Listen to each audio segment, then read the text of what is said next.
The train door slammed shut behind her with such finality that Claire Dawson's breath caught in her chest.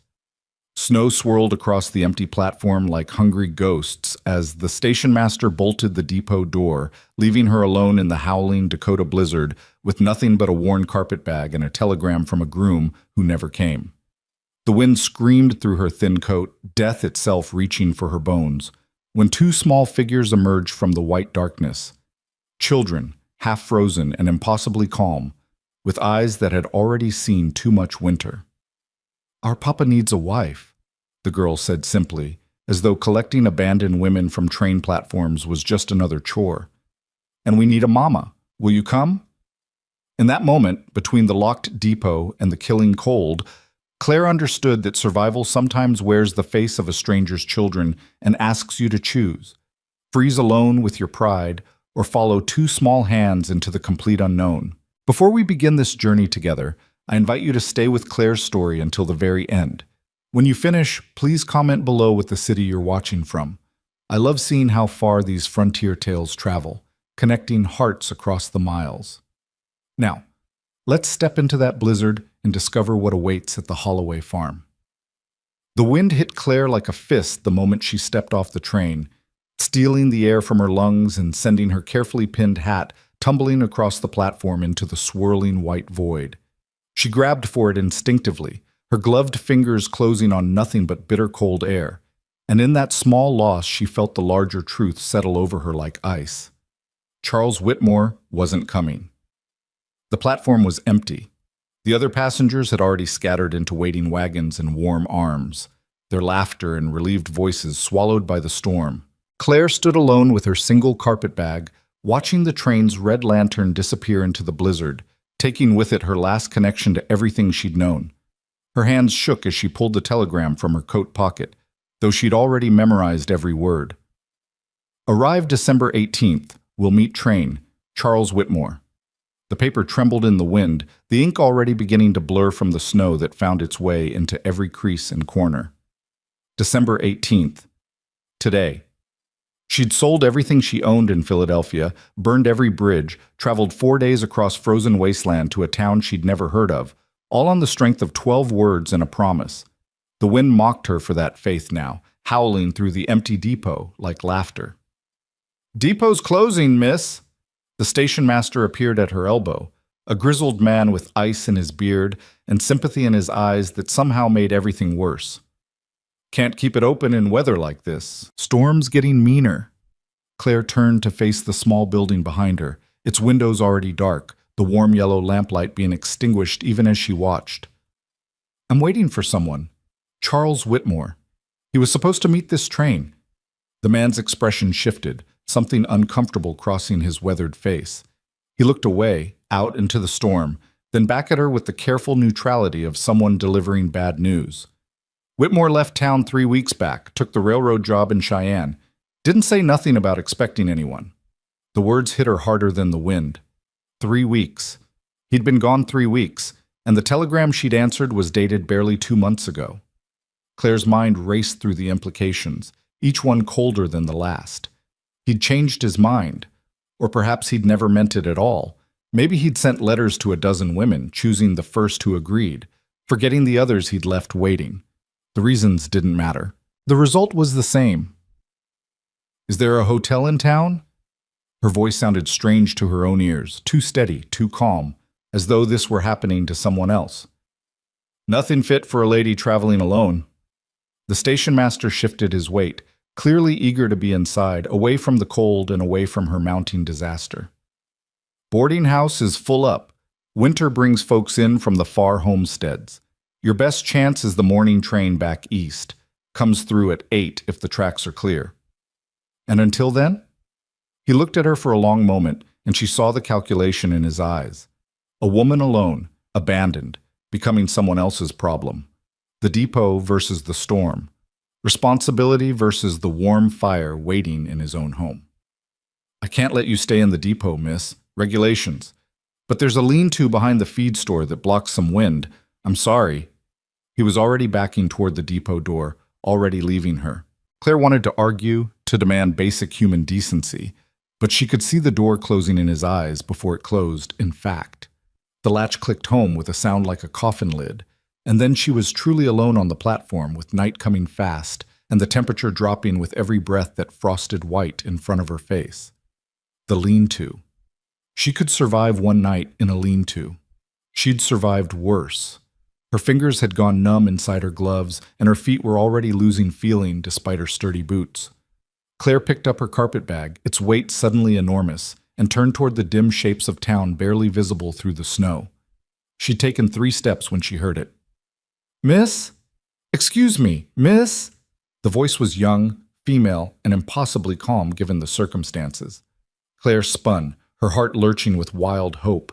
Someone had come for her after all. There'd been some mistake, some explanation, but what she saw stopped her cold.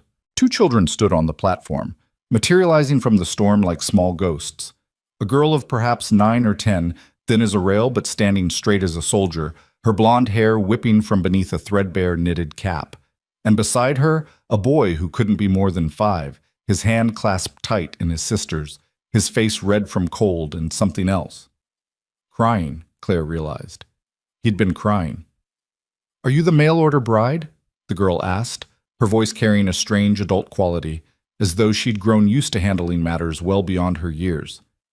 Claire stared at them, her mind struggling to process this new impossibility.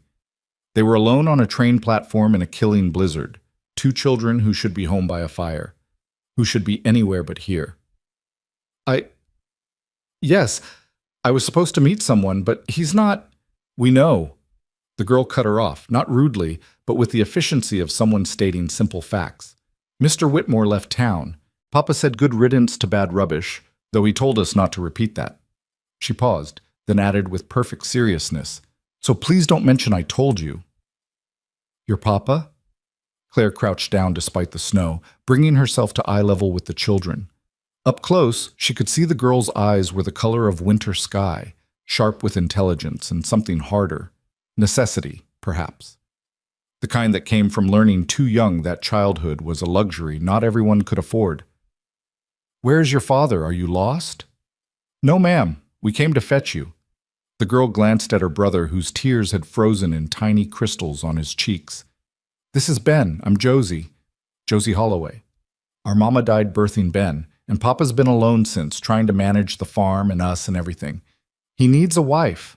She stated it as plainly as if she were listing items at the general store. "We need a mama, and you need somewhere to go." The stark honesty of it took Claire's breath away. No pretense, no pretty words, just the cold facts of survival laid bare by a child who'd learned to see the world exactly as it was. "Your father sent you to fetch me? In this storm?" Something flickered across Josie's face, there and gone too quickly to read. "Papa doesn't know we're here, but he won't turn you away. He's not that kind of man." She held out her free hand, the fingers red and chapped, the nails bitten short. "Will you come? Our house isn't much, but it's warm, and we have stew." Claire looked at that outstretched hand, at the 2 children standing in a blizzard with the casual fearlessness of those who'd grown up hard, and felt something crack open in her chest. They'd come for her. 2 children she'd never met had walked through a Dakota winter storm to offer her shelter because they'd heard there was a woman at the station with nowhere to go. It was insane. It was dangerous. Their father might very well send her back into the storm. She'd be following strangers, breaking every rule of sense and safety her mother had ever taught her. But the depot door was locked. The lean-to would kill her as surely as the open plains, and these children's hands were already turning blue with cold. Claire stood, hefted her carpet bag, and took Josie's hand. "Lead the way." The girl's fingers were shockingly cold even through both their gloves, but they closed around Claire's with fierce determination. Ben took Claire's other hand without being asked, his small face tilting up at her with something like wonder, as though women who appeared from trains and blizzards were magical creatures he'd only heard about in stories. Together, the 3 of them stepped off the platform into the storm. The wind tried to tear them apart immediately. Claire bent forward, pulling the children close against her sides, using her body to shield them as they pushed into the teeth of the blizzard. The town disappeared behind them within a dozen steps, swallowed by white. Josie led them with the confidence of someone who could navigate these streets blind, turning down paths Claire couldn't see, following landmarks invisible beneath the snow. Her carpetbag banged against her legs, growing heavier with every step, but she didn't dare put it down. Everything she owned was in that bag. Not much, but hers. "How far?" she shouted over the wind. "Quarter mile," Josie shouted back. "Maybe less. Papa built close to town for the children's sake, so we could walk to school." A quarter mile. In this weather, it might as well be 10. Claire's lungs burned with every breath of knife-cold air. Her face had gone numb, and she'd lost feeling in her toes 5 minutes ago. Beside her, Ben stumbled, and she caught him, lifting him partially off his feet to keep him moving. He was lighter than he should be, all sharp angles and bird-bone fragility. When had these children last had a proper meal? The question burned itself into her mind, joining the larger questions circling like the storm itself. What kind of father let his children get this thin? What kind of man sent his daughters, or allowed them to go, into a blizzard to fetch a stranger? And what kind of fool was she for following? But Ben's hand in hers was real. Josie's determined steps were real. And somewhere ahead, if the girl spoke truth, there was a house. Warmth. Stew. One night of shelter, and in the morning she could decide what came next. "There," Josie's shout came triumphant. "See the light?" Claire squinted through the snow and saw it. A dim golden glow barely visible through the white curtain of storm, warm as a promise. A window, a lamp, a house. Relief flooded through her so strongly her knees nearly buckled. They covered the last 100 yards in a stumbling run, the children pulling her forward now with renewed energy. The house materialized from the darkness like something from a dream, small and rough-built but blessedly solid. Smoke rising from a chimney to be torn away by the wind. A sagging porch ran across the front, and as they stumbled up the steps, the door flew open. A man filled the doorway, tall and broad-shouldered, backlit by firelight so Claire couldn't see his face. But she felt his presence like a physical force, all coiled tension and barely restrained fury. "Josie." His voice was deep, rough-edged, vibrating with an anger so cold it made the blizzard seem warm. "What in God's name have you done?" Josie pushed past him, pulling Ben with her, leaving Claire alone on the porch facing the stranger who was supposed to be her salvation. He stepped forward into the lamplight, and Claire got her first clear look at Grant Holloway. He was younger than she'd expected, perhaps 35, with dark hair and darker eyes set in a face that looked like it had been carved from the same granite as the Dakota Badlands. A scar cut through his left eyebrow, pulling that eye into a permanent slight squint that made him look dangerous. But it was his expression that made Claire's stomach drop. Not anger, exactly, but a bone-deep wariness, the look of a man who'd learned the hard way that nothing good came unexpected to his door. "I'm sorry," Claire began, her voice shaking from cold and shock and the sheer overwhelming wrongness of the whole situation. "I didn't mean your daughter said—" "I know what my daughter said." Grant's eyes raked over her, taking in her city clothes, her carpet bag, the snow caked in her hair. "She had no right. I sent no letter, made no arrangements. Whatever brought you here, it wasn't my doing. Papa!" Josie's voice came sharp from inside the house. "She was going to freeze! The depot was closed and Mr. Whitmore left and there wasn't anywhere—" "I don't recall asking you to speak." Grant's words cut through his daughter's protests like a blade, not loud, but absolute. The house went silent. He turned back to Claire and she saw him struggling with something, duty-warring with whatever demons drove him. "But she's right about the cold. You can't go back out in this, not tonight." It wasn't a welcome. It was barely an acknowledgement. But it was permission to step over the threshold, and Claire took it before he could change his mind. The warmth of the house hit her like a wall, so intense after the bitter cold that it hurt. Her skin burned and tingled as feelings started creeping back into her frozen extremities. She stood dripping on the rough wooden floor, her carpetbag still clutched in numb fingers, and looked around.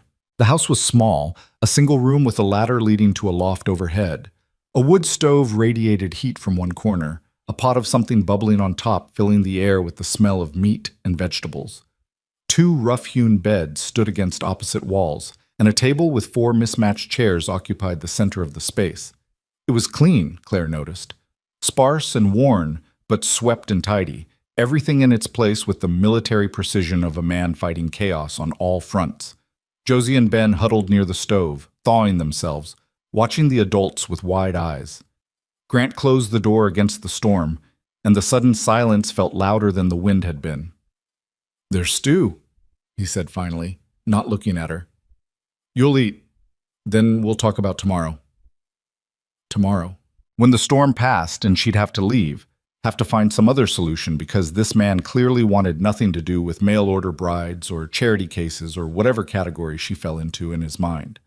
Claire nodded, too exhausted and overwhelmed to argue, and set her bag down carefully against the wall. "Thank you," she managed. "I'm Claire. Claire Dawson." Grant Holloway. He moved past her to the stove, ladled stew into a wooden bowl with economical movements. "Sit." It wasn't an invitation so much as an order, but Claire sank into one of the chairs gratefully, her legs finally giving out. Grant set the bowl in front of her, placed a spoon beside it, then served his children with the same efficient care. Only when they were all seated did he serve himself, taking the chair farthest from Claire as though she might be contagious. The stew was simple: potatoes, carrots, some kind of meat. But it was hot and savory, and the best thing Claire had ever tasted. She ate without speaking, focusing on the food and the warmth and trying not to think about what came next. Across the table, Ben watched her with open fascination, his spoon halfway to his mouth. "Is she staying, Papa?" he asked finally, his voice small and hopeful. "Eat your supper, Ben." "But is she?" "That's not your concern." "I want her to stay." Ben's lower lip jutted out stubbornly. "I like her. She's pretty. And she walked through the storm with us. Mama would have liked her." The temperature in the room dropped 10 degrees. Grant's spoon froze halfway to his bowl, his entire body going rigid. When he spoke, his voice was dangerously quiet. "You will not speak of your mother. Not to this woman. Not about this woman. Do you understand me?" Ben's eyes filled with tears, but he nodded, his chin trembling. Josie reached across the table and squeezed her brother's hand, shooting her father a look of pure defiance that he either didn't see or chose to ignore. Claire set her spoon down carefully, her appetite gone. The grief in this house was palpable, sitting at the table like an unwelcome guest, poisoning everything it touched. She understood suddenly why Josie had come to fetch her, why these children were so desperate for something, someone, to fill the hole their mother's death had left. But she also understood, looking at Grant's shuttered face, that he wasn't interested in filling that hole. He'd built walls around it instead, high and thick, and anyone who tried to climb them would be pushed back down. "I'm sorry for your loss," she said quietly, addressing Grant directly. "And I'm sorry for the intrusion. I'll leave first thing in the morning. I'll find some way—" "Morning train doesn't run Sundays," Grant interrupted. "Next eastbound is Monday, assuming the storm clears. You'll stay until then." Monday. 2 days. Claire's mind raced through the implications. 2 days in this tiny house with a grieving widower who clearly resented her presence, and 2 children who looked at her like she might be their salvation. 2 days of tension so thick she could taste it, but also 2 days of warmth, of food, of shelter from the storm. 2 days to figure out what in God's name she was going to do with her life now that every plan had shattered like ice. "Thank you," she said again, because there was nothing else to say. "I appreciate your hospitality." Grant grunted, which seemed to be his version of acknowledgement, and returned to his stew. They finished the meal in silence, broken only by the crackling of the fire and the howl of wind around the eaves.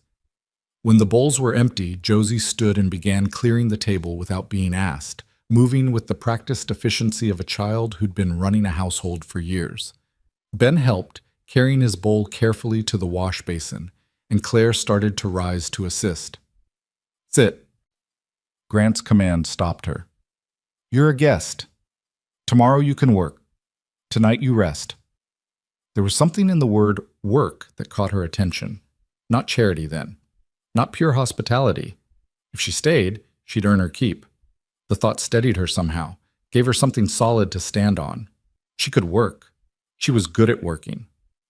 While Josie and Ben cleaned up, Grant moved to the ladder and climbed to the loft, returning moments later with a pile of blankets and a thin pillow. He arranged them on one of the beds with the same careful efficiency he applied to everything, then stepped back. "You'll sleep here. Children are in the loft. I'll take the other bed." He paused, then added with emphasis, "That door bar's from the inside if you're worried." It took Claire a moment to understand what he meant, that he was telling her she'd be safe, that he wouldn't touch her, that she could lock him out if she feared otherwise. Heat flooded her cheeks. I didn't think—" "Good." He turned away, dismissing the topic. "Josie, Ben, bed, now." The children scrambled up the ladder with the speed of long practice, calling soft goodnights that Grant acknowledged with a nod. Claire stood awkwardly by her assigned bed, still wearing her damp coat, her hair coming loose from its pins, feeling more out of place than she'd ever felt in her life. "Mr. Holloway," she began, then stopped, unsure what she wanted to say. "Thank you" seemed inadequate. "I'm sorry" seemed presumptuous. Everything seemed wrong. He looked at her finally, really looked at her, and she saw something flicker in those dark eyes. Not warmth exactly, but a kind of recognition. The acknowledgement of one survivor seeing another. "Storm will blow itself out by morning," he said quietly. "Monday's train will get you wherever you need to go. Until then, this is as safe a place as any. Try to sleep." Then he turned down the lamp until only embers from the stove lit the room, settled into his own bed fully clothed, and rolled to face the wall. The conversation, such as it was over. Claire removed her damp coat with shaking fingers, hung it on a peg by the door, and lay down on the narrow bed in her dress and undergarments. The blanket smelled of cedar and wood smoke and something else, something feminine that made her throat tight. His wife's blankets, probably. His wife's bed. She was sleeping in a dead woman's place, and tomorrow, Monday, she'd leave it behind and figure out how to survive without a plan, without money, without anything but her own stubborn will. The wind screamed around the house like something alive and angry, testing every board and shingle. Somewhere in the loft, Ben whimpered in his sleep, and she heard Josie's soft voice soothing him. Grant's breathing across the room was so quiet she had to strain to hear it, deliberate and controlled, the breathing of a man forcing himself to relax. Claire closed her eyes and tried not to think about Philadelphia, about the small room in her aunt's boarding house that she'd left behind, about Charles Whitmore and the future he'd promised and stolen in the same breath. Tried not to think about Monday's train and where it would take her. Instead, she thought about two children brave enough to walk into a blizzard for a stranger, about a scarred man offering shelter to someone who'd brought chaos to his carefully ordered life. And somewhere in the darkness, between the howling wind and the crackling fire, she thought about the way Josie had said, "Our house isn't much, but it's warm," with a kind of fierce pride that spoke of loving something despite, or maybe because of, its imperfections. The storm raged through the night, but inside the little house, Claire finally slept. She woke to silence, not the peaceful quiet of a winter morning, but the shocked hush that follows a storm's passing, as though the world itself was catching its breath. Pale light filtered through the single window, and she could hear movement in the loft. Whispered voices, the creak of floorboards. Grant's bed was already empty, the blankets pulled military tight. Claire sat up, her body aching from the previous day's ordeal in the unfamiliar bed. Her dress was wrinkled and still slightly damp, her hair a disaster. She felt grimy and disheveled and utterly out of place, but there was nothing to be done about it. She had one other dress in her carpet bag, equally wrinkled, and no privacy to change even if she wanted to. The door opened, bringing a blast of cold air, and Grant Holloway covered in snow. He stomped his boots on the threshold, shaking ice from his coat, and his eyes found Claire with the wary acknowledgement of someone finding a stray dog still on his porch in the morning. "Storm dumped 2 feet," he said without preamble. "Drifts are higher, path to town will need clearing, fire needs tending, and there's breakfast to make. You said you could work." It took Claire a moment to catch up, to realize he was offering her exactly what he'd promised, the chance to earn her keep. She stood, smoothing her wrinkled skirt as best she could. "Yes. What do you need?" Something that might have been approval flickered across his face, there and gone in an instant. "Start with breakfast. Cornmeal's in the tin, lard's in the crock, pans hanging on the wall. Make enough for 4. He paused, then added grudgingly, Children like them sweet if there's molasses. Then he was gone, back out into the snow, leaving Claire alone in the kitchen.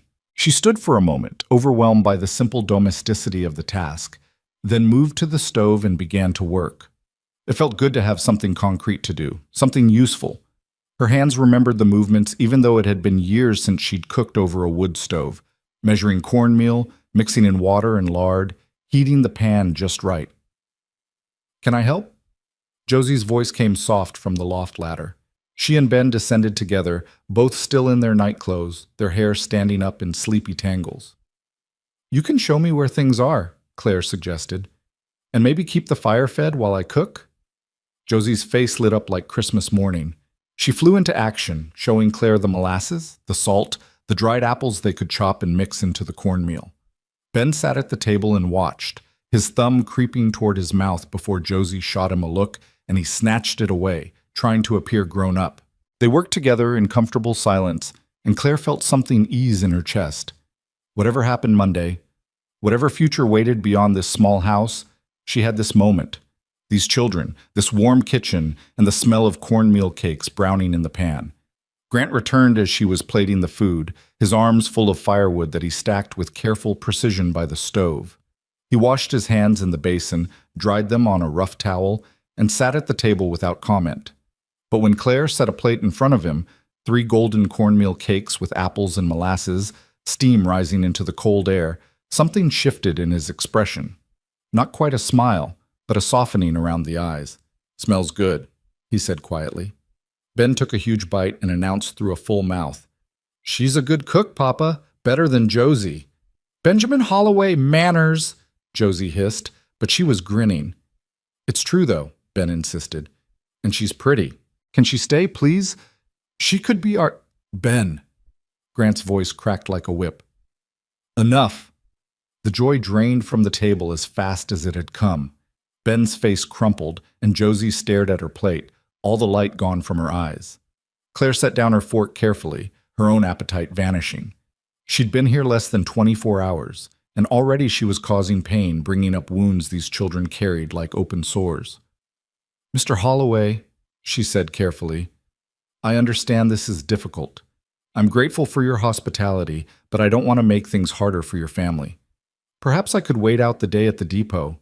Depot's not heated on Sundays." He didn't look at her, focusing on cutting his cornmeal cake with military precision. "You'll stay here until Monday. We made an agreement." An agreement, as though she'd had any choice, any other option. But Claire swallowed her pride and nodded. "Then let me earn my keep properly. What else needs doing?" He looked at her then, really looked, and she saw him weighing something behind those dark eyes. Making some kind of calculation about trust and risk, and whether she was worth the trouble. Finally, he gestured toward the pile of mending she could see stacked in the corner, shirts with torn seams, pants with holes in the knees, socks that needed darning. "Children grow faster than I can keep up," he said simply, "and I'm no hand with a needle." It was work, real work. Claire nodded. "I can do that. Do you have thread? Needles? Wife's sewing basket is under the bed, the one you slept in." He said it without emotion, but the words landed heavy in the room. His wife's bed, his wife's needles, his wife's place that Claire was temporarily filling like water poured into a cup-shaped hole. She spent the morning mending while Grant worked outside and the children did their lessons at the table. Josie could read remarkably well for 9 years old, sounding out words in a battered McGuffey reader that had clearly seen better days. Ben was still learning his letters, and Claire found herself pausing in her stitching to help him trace them on a slate, her finger guiding his. "That's an A," she said softly. "Like in your name. And your sister's. And apple," Ben added proudly. "And axe. Papa's got an axe." "That's right. Very good." Grant came in for the noon meal, bread and butter and cold bacon from breakfast, and found them bent over the slate together, Claire's hand over Ben's as they practiced writing cat. He stopped in the doorway, and Claire looked up to find an expression on his face she couldn't quite read.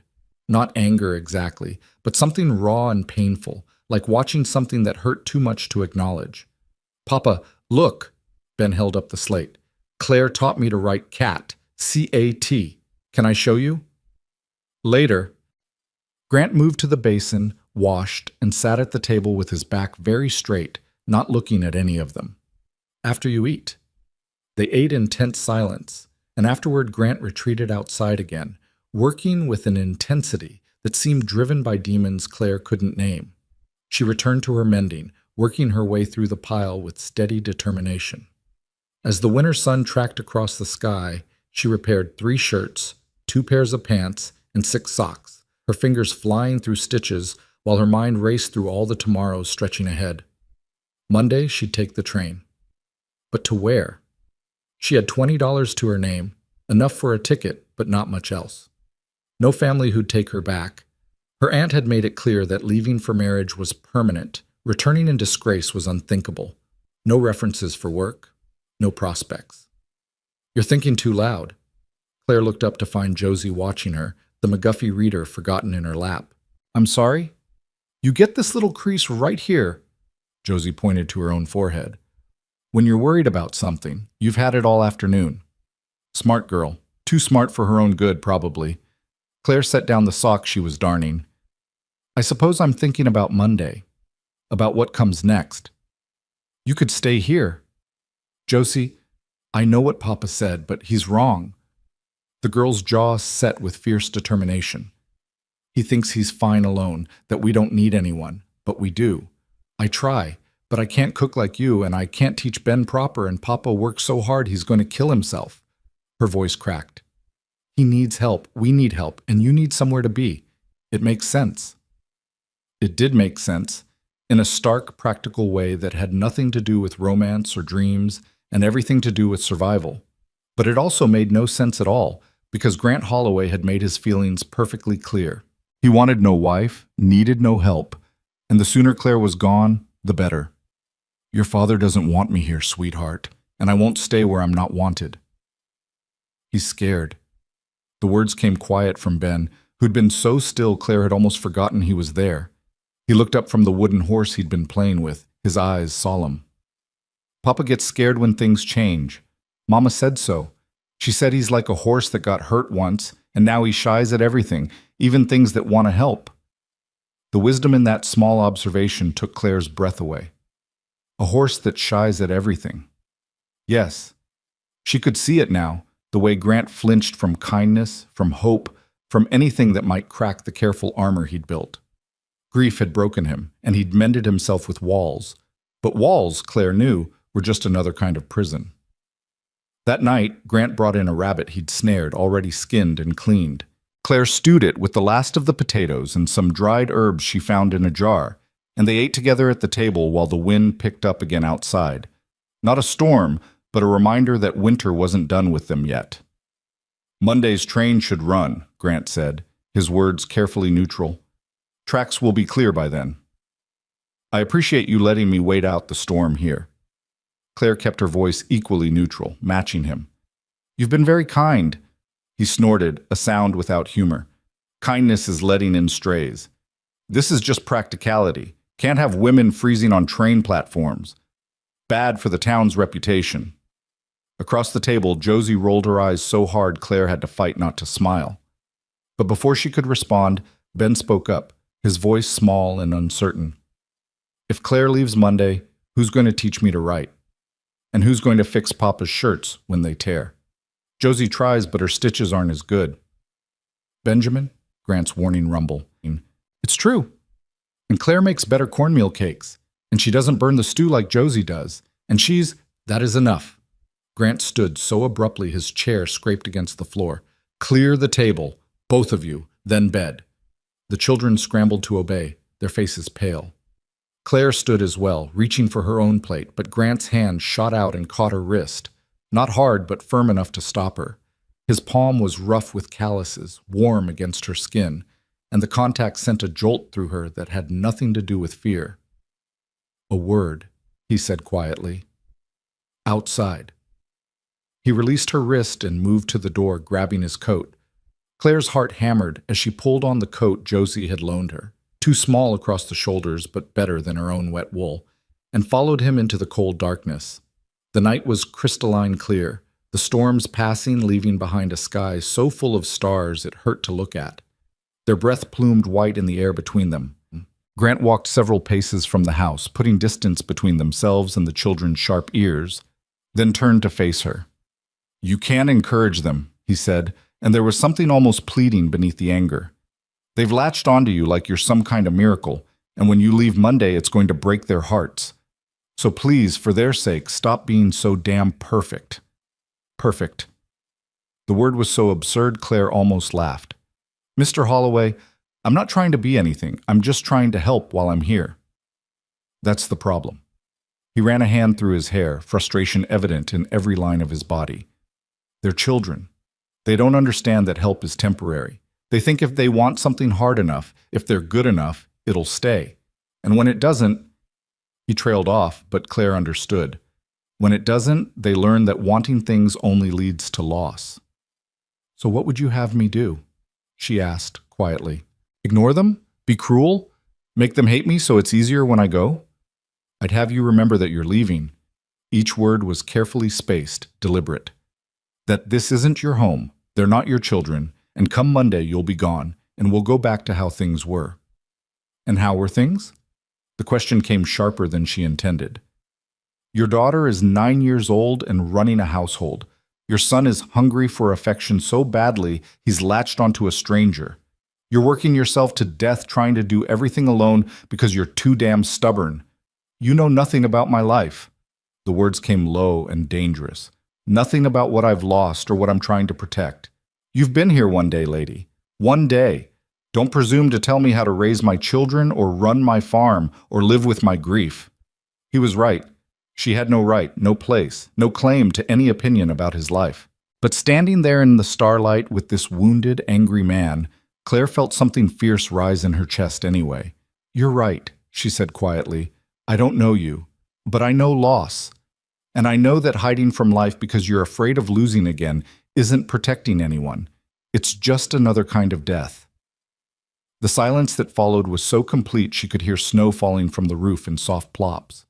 Grant stared at her, his face unreadable in the darkness, and for a long moment she thought he might explode, might order her off his property, storm or no storm.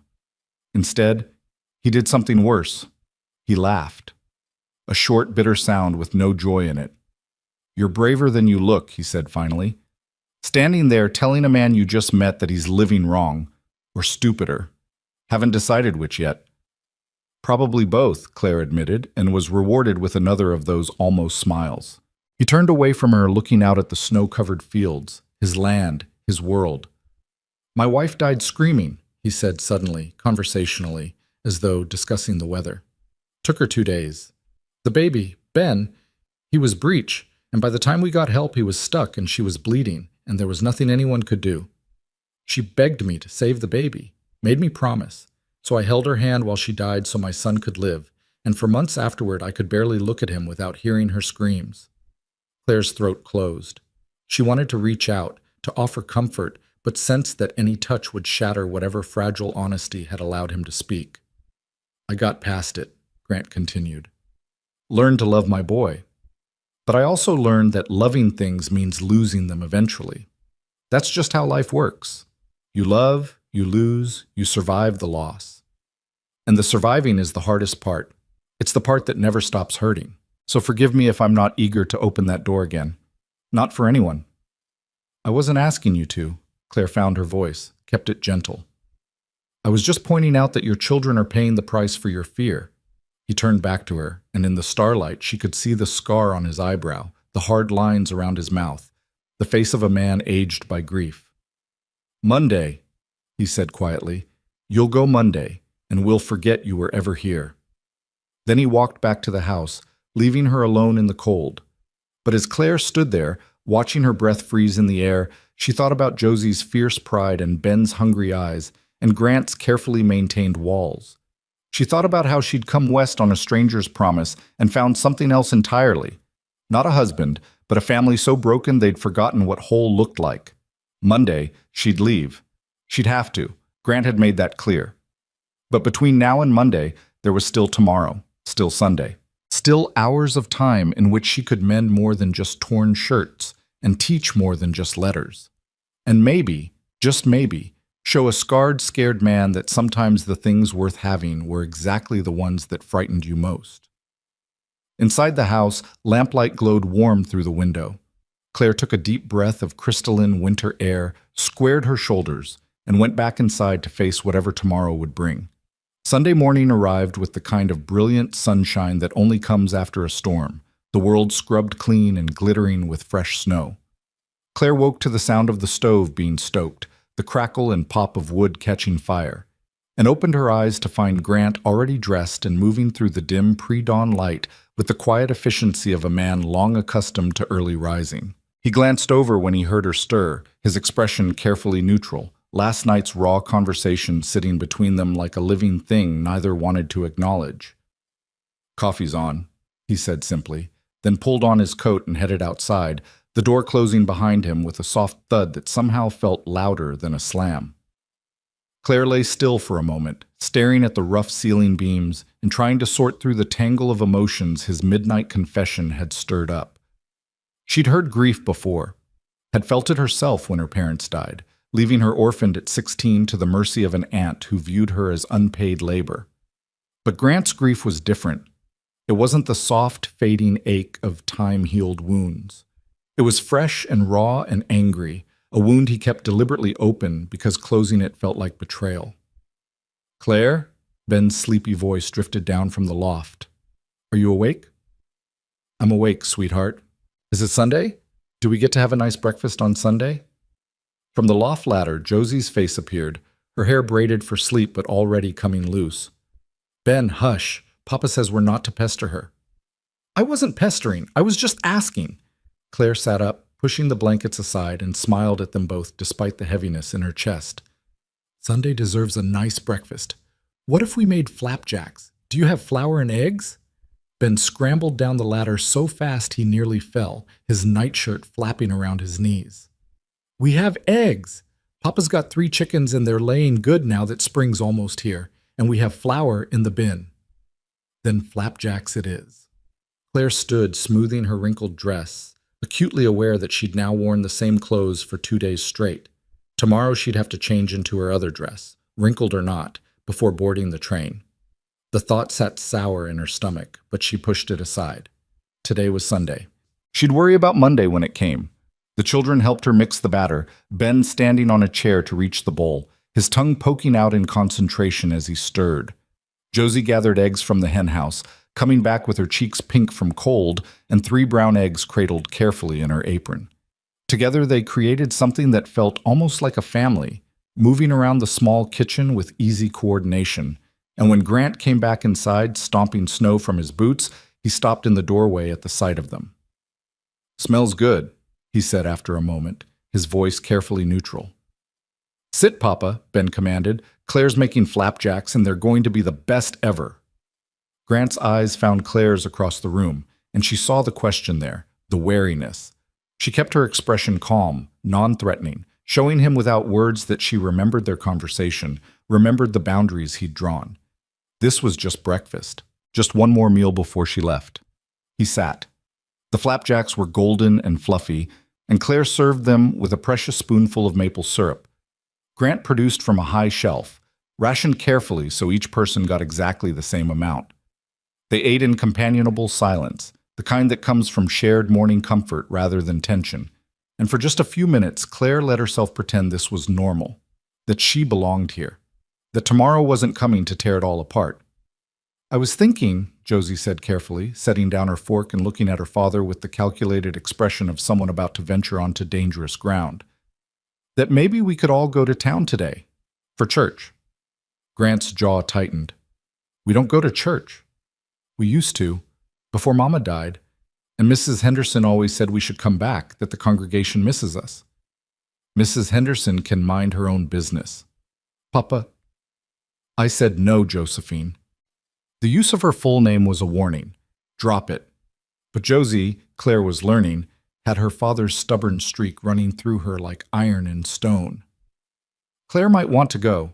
She hasn't been in town properly, and people should meet her before she leaves, so they know she was here and she was respectable, and why would anyone need to know she was here?" Grant's voice had gone dangerously quiet.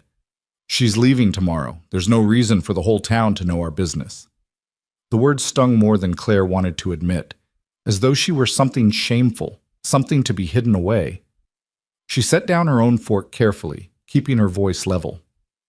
"I don't need to go to church, but Josie's right that I should show my face in town before I leave. I don't want people thinking anything improper about why I was here." Grant's face darkened. "Anyone who knows me knows that I didn't." He stopped, frustrated, running a hand through his hair. "Fine, we'll go to town, but not for church. For supplies. We need flour and salt, and I want to check on the Johansson's place, make sure they got through the storm all right." It was a compromise, which meant it was also a victory. Josie's face lit up, and even Ben bounced in his chair with excitement. Claire simply nodded, accepting the olive branch for what it was. They prepared for town with the organized chaos of people unused to the process. Josie and Ben washed their faces until they shone, and Grant disappeared into the loft, returning in a clean shirt that had clearly been saved for special occasions, the fabric still crisp from lack of use. Claire had no choice but to brush off her traveling dress as best she could and pin up her hair with the few pins she had left, trying to look respectable despite wearing the same clothes she'd arrived in. The walk to town was nothing like the desperate flight through the blizzard 2 nights before. The sun was brilliant on the fresh snow, making everything sparkle like diamonds scattered across white velvet. Ben ran ahead, throwing snowballs at fence posts and laughing when he missed, his joy infectious. Even Grant seemed to thaw slightly in the sunshine, his shoulders losing some of their perpetual tension as they walked. "Your farm," Claire ventured, gesturing at the field stretching white and clean on either side of the road. "What do you grow?" "Wheat mostly, some corn, vegetables for the table." His answers were clipped, but not unfriendly. "It's good land. Hard land, but good. Soil's rich when you can coax it right." "How long have you been here?" 8 years. Came west with my wife after we married. She was from Virginia, hated the cold, but she loved the openness, the sky." He paused, and Claire saw him struggle with whether to say more. She said it made her feel like she could breathe for the first time in her life, like there was room to be whoever she wanted. The grief in his voice was palpable, but softer than last night's raw anger, more memory than wound. Claire didn't push, just nodded and let the moment settle between them. Sometimes the best comfort was simply bearing witness to someone's pain without trying to fix it. Town materialized ahead of them, a collection of wooden buildings lining a single main street, smoke rising from chimneys into the clear blue sky. It looked smaller in daylight, less threatening, though Claire felt her stomach clench with nervousness as they approached. People would stare, would whisper, would wonder who she was and why she was walking with the Holloways like she belonged there. The general store was warm and crowded with Sunday after-church shoppers, and the moment Grant walked through the door with Claire at his side, conversation stopped. Every eye in the place turned toward them, curiosity naked on weathered faces. Claire felt herself flush but kept her chin up, her expression calm. She'd done nothing wrong, had nothing to be ashamed of. Grant Holloway. The woman behind the counter was perhaps 50, with iron-gray hair pulled back in a severe bun, and sharp eyes that missed nothing. "Haven't seen you in town for weeks. Thought maybe the snow had buried you out there." "We manage, Mrs. Kellen."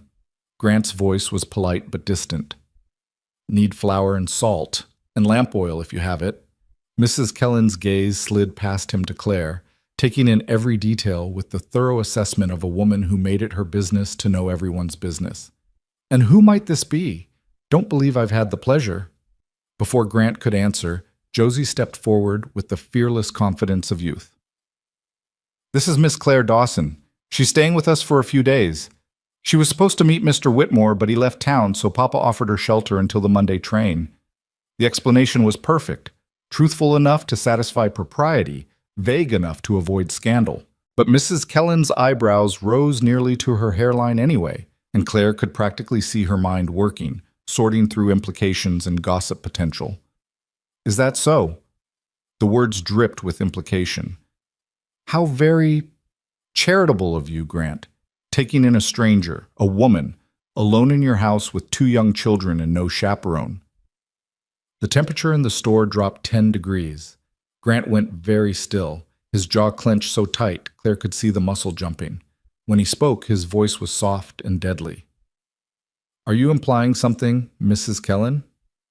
I'm not implying anything. I'm simply observing that appearances matter, especially in a small town. People talk, and a woman living under a man's roof without a ring on her finger. She let the sentence trail off meaningfully. Heat flooded Claire's face, shame and anger warring in her chest. This was exactly what she'd feared, exactly why Grant hadn't wanted to bring her to town. But before she could speak, before she could defend herself or apologize or run from the store in humiliation, Josie stepped between them and Mrs. Kellen, her small body vibrating with fury. Miss Claire saved Ben's life in the blizzard, she said, her voice shaking but clear. She taught me better stitching and helped me with reading and made Papa smile for the first time since Mama died. So you can keep your nasty thoughts to yourself, Mrs. Kellen, because we're grateful she's there, and we don't care what you or anyone else thinks. The silence that followed was absolute. Every person in the store stood frozen, shocked by the outburst from a 9-year-old girl who should have known better than to speak to her elders that way. Claire's hand flew to her mouth, torn between pride at Josie's fierce defense and horror at the consequences. Mrs. Kellen's face went red, then white, then red again. Why, you little Grant Holloway, you need to teach that girl some manners before she speaks truth. Grant's voice cut across the store like a blade. Every word. And if you or anyone else in this town has something to say about Miss Dawson or her character or her presence in my home, you can say it to my face right now. Otherwise, give me my flour and salt and we'll be on our way. The challenge hung in the air like smoke. Mrs. Kellen opened her mouth, closed it, then turned with sharp, angry movements to measure out flour from the barrel. The other customers suddenly found their own business fascinating, avoiding eye contact with the Holloways and their scandalous house guest. Claire wanted to sink through the floor. This was exactly what she'd tried to avoid. Bringing shame on Grant's family, giving the town ammunition to use against these children. She touched Grant's arm lightly, her voice low. I'm sorry. I shouldn't have come. I should have stayed at the house. He looked down at her, and something in his expression shifted. Not quite warmth, but not the cold distance she'd grown used to either. You've got nothing to apologize for. Mrs. Kellen's always been a viper. Spreading poison is just her nature. Mrs. Kellen slammed the flour sack on the counter with more force than necessary. That'll be $3, and you can tell your daughter that her behavior today won't be forgotten. Neither will yours. Grant counted out the money precisely, then gathered his purchases. Come on, children, Miss Dawson, we're done here. They walked out into the sunshine, and Claire felt like she could finally breathe again, but her relief was short-lived. Behind them, she could hear the store erupting in whispered conversation, could feel the weight of judgment following them down the street like a shadow. I'm so sorry, she said again, this time to Josie.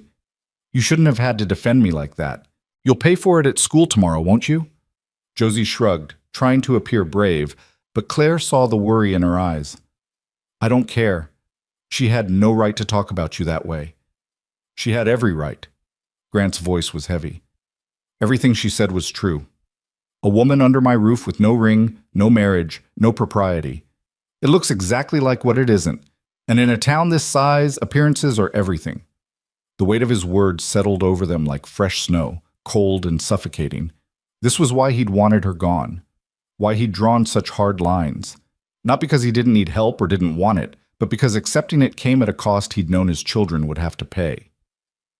They walked in silence to the Johanssons' farm on the edge of town, where Grant checked on the elderly couple and helped them dig out from the storm. Mrs. Johansson, a tiny woman with kind eyes and hands gnarled by arthritis, insisted they come in for coffee, and her gaze on Claire was curious but warm, nothing like Mrs. Kellen's sharp judgment. It's good of you to help Grant, she said quietly, while the men talked outside and the children played with the Johanssons' old dog. He's been alone too long. Needs someone to share the load. I'm only here until tomorrow, Claire explained, her throat tight. The Monday train. Pity. Mrs. Johansson poured coffee into chipped cups. You seem like you fit.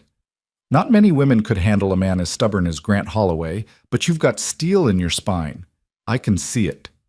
Steel in her spine. If only that were enough. If only wanting to stay and actually being able to stay were the same thing. Claire accepted the coffee with thanks and said nothing more, because there was nothing more to say. The walk home was quieter, the joy of the morning gone. Ben trudged along with his shoulders slumped, and Josie's earlier defiance had faded into worried silence. Grant carried the supplies with his jaw set, looking like a man marching toward battle rather than home. Back at the house, he set down the flour and salt, hung up his coat, then turned to face Claire with an expression she couldn't quite read. "We need to talk." Her heart sank. "If this is about what happened in town, it's about tomorrow." He glanced at the children, who'd gone very still. "Ben, Josie, outside. Feed the chickens and check the water trough." "But Pop, now." They went, casting worried looks over their shoulders. When the door closed behind them, Grant turned back to Claire and she braced herself for whatever was coming. Anger, maybe. Or just a firm reminder that she was leaving and good riddance. What she got instead was a question. "Where will you go?" he asked quietly. "Tomorrow. When you get on that train." "Where are you headed?" Claire opened her mouth, then closed it, because the honest answer was nowhere. She had no plan, no destination, no idea what came next. I'll figure something out. There are other towns, other opportunities." With $20 and no references? His voice wasn't cruel, just brutally honest. You know what happens to women like that. Women with nowhere to go and no one to vouch for them. Heat flooded her cheeks because yes, she knew. She'd grown up in Philadelphia, had seen women driven to desperation, to choices that destroyed them slowly from the inside out. "I'll find work. I'm a good seamstress, a decent cook, and every boarding house in every town between here and the coast is full of good seamstresses and decent cooks." He ran a hand through his hair, frustrated. "I'm not trying to scare you. I'm trying to understand what you think is waiting for you out there." "What do you want me to say?" The words came sharper than she intended, her own fear and frustration bubbling over. That I'm terrified? That I have no idea what I'm doing? That coming west was the stupidest decision I've ever made? Fine, it's all true, but it doesn't change the fact that I can't stay here. You made that clear. I made it clear because I thought... He stopped, seemed to struggle with something. What happened in town today is exactly what I was trying to avoid. The gossip, the judgment. It's not fair to you or the children. So I'll leave. Problem solved. Except it's not solved. The words burst from him with unexpected force. Because Josie's right, damn the girl. She's always right. We do need help. I am working myself to death trying to run this place alone, and the children are suffering for it. And you... He trailed off, looking at her with something almost like desperation. You fit here. In 2 days, you've done more for this family than anyone has in 4 years. And the idea of watching you get on that train, of never knowing if you ended up safe or if you... He didn't finish, but he didn't need to. Claire's breath caught. What are you saying? I'm saying... He stopped again, clearly fighting with himself, years of carefully built walls warring with whatever had cracked them open. I'm saying there might be another option, if you were willing to consider it. Her heart hammered so hard she could feel it in her throat. What option? Grant crossed to the window, staring out at the snow-covered fields, his broad shoulders tense. When he spoke, his voice was low and careful, as though he were picking his way through a minefield. A marriage, of convenience, legal, binding, but practical rather than romantic. You'd have a home, security, my name to protect you. The children would have someone to help raise them. I'd have help running the farm, it makes sense.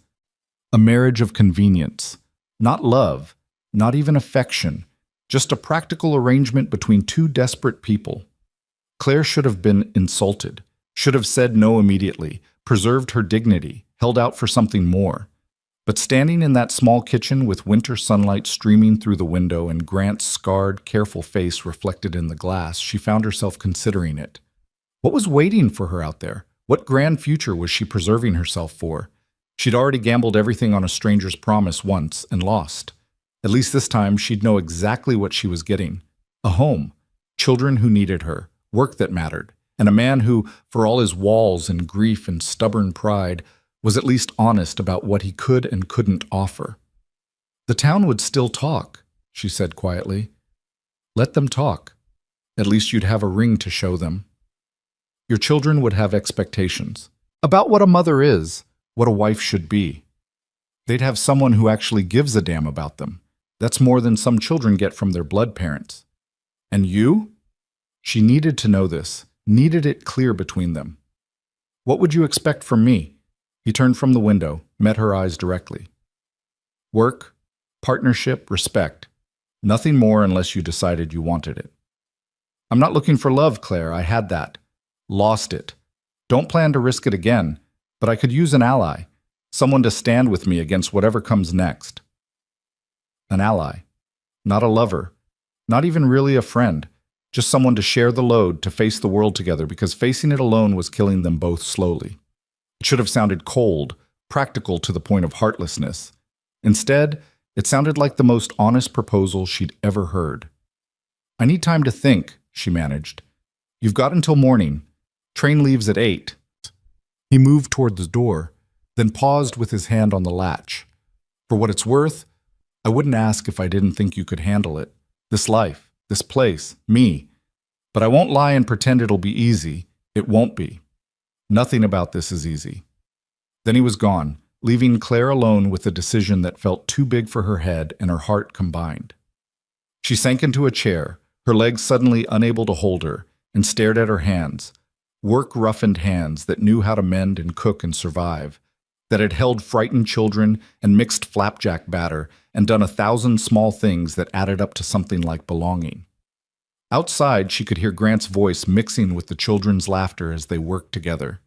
Through the window, she watched them, Ben throwing feed for the chickens with wild abandon, Josie correcting his technique with bossy precision, and Grant standing between them with his hands on his hips, shaking his head, but almost smiling. They could be her family. This could be her home. All she had to do was say yes to a marriage without love, a partnership built on need rather than want, a life that promised nothing but hard work and the possibility of belonging. Or she could get on the train tomorrow morning and disappear into a future as uncertain as the one that had brought her here in the first place. Claire closed her eyes and tried to pray for guidance, for some sign of what the right choice might be, but God, it seemed, was leaving this one up to her. The afternoon passed in strange suspension, everyone moving through familiar routines while the unspoken question hung in the air like smoke. Claire made dinner, salt pork and beans with the last of the bread, while Grant worked on repairing a broken harness and the children played quietly, sensing the tension. They ate in near silence, the easy companionship of breakfast long gone, replaced by something heavier and more fraught. After dinner, as Claire washed dishes and Grant sat at the table mending a torn work glove, Josie approached her with the careful steps of someone approaching a spooked horse. "Claire, can I ask you something?" "Of course, sweetheart. Are you really leaving tomorrow?" The question hung between them, simple and devastating. Claire dried her hands carefully on a towel, buying time, trying to figure out how to answer honestly without making promises she couldn't keep. "I don't know yet." "Papa asked you to stay, didn't he?" Josie's voice was quiet, but her eyes were fierce. "I saw how he looked at you. He asked you to marry him." "Josie, you should say yes." The words came rushed, desperate. "I know Papa's hard to live with, and the farm's not much, and the town will probably be mean to you, but we need you. And I think maybe you need us too. Don't you?" Did she? Claire looked at this fierce, brave girl who'd walked into a blizzard to save a stranger, who defended her father and raised her brother and held together a broken family with will and determination beyond her years. Then she looked at Ben, playing with his wooden horse by the fire, and at Grant, pretending not to listen while his hand stilled on the glove. "I need to think about it," she said finally. "It's a big decision, Josie. Maybe the biggest I'll ever make. Mama used to say that the scariest decisions are usually the important ones." Josie's eyes were bright with unshed tears. "She said you know you're alive when you're scared, because only things that matter make your heart beat fast." Wisdom from a dead woman, delivered by her daughter, settling into Claire's bones like truth. Her heart was beating fast, had been beating fast since she stepped off that train into the blizzard. Maybe that meant she was finally, truly alive after years of just surviving. That night, Claire lay in the narrow bed that had belonged to Grant's wife and tried to imagine staying. Waking every morning in this house, cooking at this stove, mending these clothes, raising these children. Standing beside Grant not as his love, but as his partner, facing whatever came with the quiet strength of shared purpose. It wouldn't be the romantic future she'd once dreamed of. No passionate declarations, no sweeping gestures, no fairy tale ending. But it would be real, solid, hers. Across the room, Grant's breathing was steady and controlled, but something about the quality of it told Claire he wasn't sleeping either. Both of them lying awake in the darkness, waiting for morning, for a decision that would change everything or nothing depending on what she chose. "Grant?" Her voice was barely a whisper. "Yeah?" "If I stayed, if I said yes, would you regret it?" The silence stretched so long she thought he wouldn't answer. Then, "I regret a lot of things. Mostly the things I didn't do, the risks I didn't take. So no, I don't think I'd regret it." "Would you resent me for not being her?" "I'd be a fool to resent you for being yourself." His voice was quiet but firm. "She was who she was. You're who you are. I'm not looking for a replacement, Claire. I'm looking for a partner. They're different things." They were different things. She could be herself here, not a shadow of a dead woman. Could build something new rather than trying to resurrect something lost. The thought settled something in her chest, eased a fear she hadn't quite known how to name. "Okay," she said into the darkness. "Okay? I'll stay. I'll marry you. I'll be your ally." The silence that followed felt different than before, lighter somehow, as though something heavy had been lifted from the air between them. She heard Grant exhale slowly, a sound that might have been relief. "Thank you," he said finally. "I know it's not what you came west for." "Nothing's been what I came west for," Claire interrupted. "Maybe that's the point. Maybe I needed to lose what I thought I wanted to find what I actually needed." "Philosopher, are you?" "Desperate woman making the best of a bad situation, more like." She heard him huff a quiet laugh, and it warmed something in her chest. Tomorrow she wouldn't get on the train. Tomorrow she'd stay. And somehow, against all odds and reason, that felt like exactly the right choice. Above them in the loft, she heard one of the children shift in their sleep, and Claire let her eyes drift closed, finally at peace. This was her home now. These were her people. And whatever came next, she wouldn't face it alone. Morning came too fast and too slow all at once. Claire woke to the sound of the stove being lit, as she had every morning since arriving, but this time the sound meant something different. This wasn't her last morning here. This was her first morning as someone who'd chosen to stay, who'd agreed to become a Holloway in name, if not yet in heart. The weight of that decision sat on her chest like a physical thing, making it hard to breathe. Grant was already dressed, moving through the pre-dawn darkness with his usual quiet efficiency. When he heard her stir, he glanced over, and something passed between them in that look. Acknowledgement, maybe, or mutual recognition that they'd both crossed a line there was no uncrossing.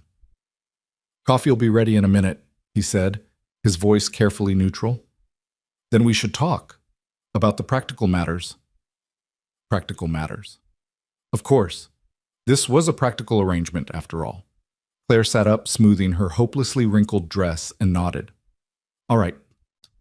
They sat at the table with steaming cups of coffee between them, while the children still slept in the loft, their soft breathing the only sound besides the crackling fire.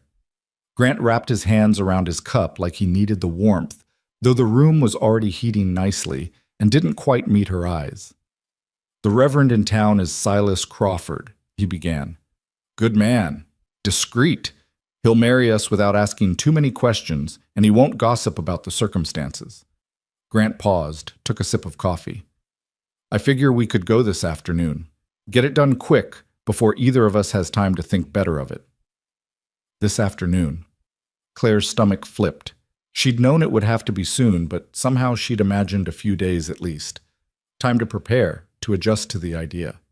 But Grant was right. Waiting would only make it harder, give doubt time to creep in and take root. "What do I need to bring?" she asked, proud that her voice stayed steady. "Just yourself. I've got my late wife's ring stored away. It's simple, just a gold band, but it'll serve." He said it matter-of-factly, but Claire saw the tightness around his eyes and understood what it cost him to offer that ring to another woman. After the ceremony, we'll need to file papers at the land office. Make sure everything's legal and recorded. Your name on the deed, joint ownership of the farm. Claire's head snapped up. Joint ownership? Grant, that's not necessary. You don't have to. Yes, I do. His voice was firm. This is a partnership, remember?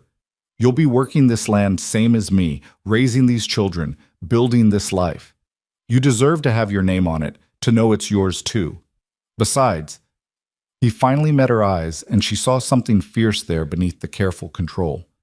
If something happens to me, I need to know you and the children will be protected. That some distant cousin or creditor can't come take what's yours. The thought of something happening to him sent an unexpected chill through her. In just 3 days, this man had become a fixture in her world, solid and permanent as the house itself. Imagining him gone, imagining facing this life without his steady presence, felt wrong in a way she couldn't quite name. Nothing's going to happen to you, she said quietly. Life doesn't ask permission before it takes things. His words were heavy with the weight of experience. Best to be prepared. They sat in silence for a moment, the enormity of what they were about to do settling over them like snow. Then Grant cleared his throat, shifting in his chair with visible discomfort. There's one more thing we should discuss. About the sleeping arrangements. Heat flooded Claire's cheeks. She'd been trying very hard not to think about that particular aspect of their arrangement.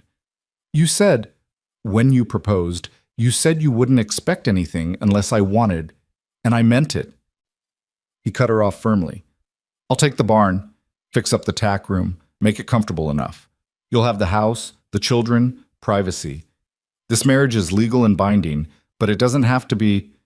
He trailed off, clearly as uncomfortable with this conversation as she was. Consummated, Claire finished for him, her face burning. You don't have to sleep in the barn, Grant. That's ridiculous. It's freezing out there and you work too hard to not get proper rest. I'm not going to compromise you. You're not compromising anything. We're adults entering a practical arrangement. Surely we can share a house without. She stopped, flustered. We can be respectful of each other. Keep appropriate boundaries. You take your bed, I'll keep this one, and we'll manage like civilized people. Grant looked at her for a long moment, something unreadable in his dark eyes. You're sure? I'm sure. She was surprised to find she meant it. The idea of Grant sleeping in a freezing barn while she occupied his house felt wrong, punitive to them both for a situation neither had chosen. We're partners, remember? Partners don't make each other suffer needlessly. The corner of his mouth twitched in what might have been the beginning of a smile. All right then. We'll figure it out as we go. Above them, the loft creaked as one of the children stirred. Grant stood quickly, clearly relieved to end the awkward conversation. I'll start breakfast. You should rest while you can. It's going to be a long day. But Claire stood too, moving to the stove beside him. Partners, she reminded him. We work together, remember? This time he did smile, small and fleeting but real. Partners, he agreed. They made breakfast side by side, falling into an easy rhythm that felt like they'd been doing this for years instead of days. When Josie and Ben climbed down from the loft, rubbing sleep from their eyes, Claire was pouring coffee while Grant flipped cornmeal cakes, and the domestic normalcy of it seemed to stop the children in their tracks. You're still here, Ben breathed, his eyes wide with wonder. I'm still here, Claire confirmed. Does that mean... Josie's voice was careful, afraid to hope too hard. Did you tell him yes? Claire glanced at Grant, who nodded slightly, giving her permission to share the news. I told him yes. If you'll have me, I'm going to stay. Your father and I are getting married this afternoon. The reaction was immediate and explosive. Ben let out a whoop of pure joy and launched himself at Claire, wrapping his skinny arms around her waist and squeezing with all his might.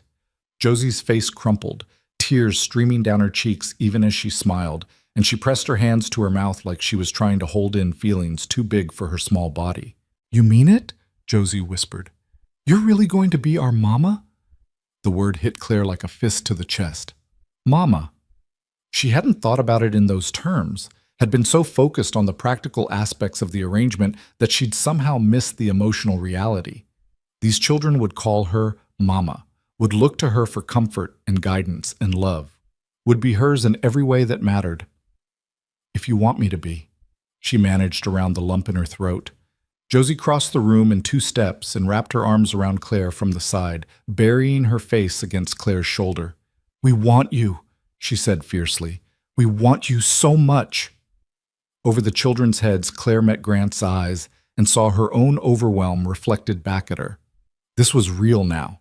Not just an agreement between 2 desperate adults, but a family forming itself from broken pieces and desperate hope. The responsibility of it was staggering, but so was the strange, unexpected rightness. They ate breakfast in a buzz of excited chatter, Ben asking 100 questions about the wedding, while Josie sat quietly glowing, her eyes never leaving Claire's face.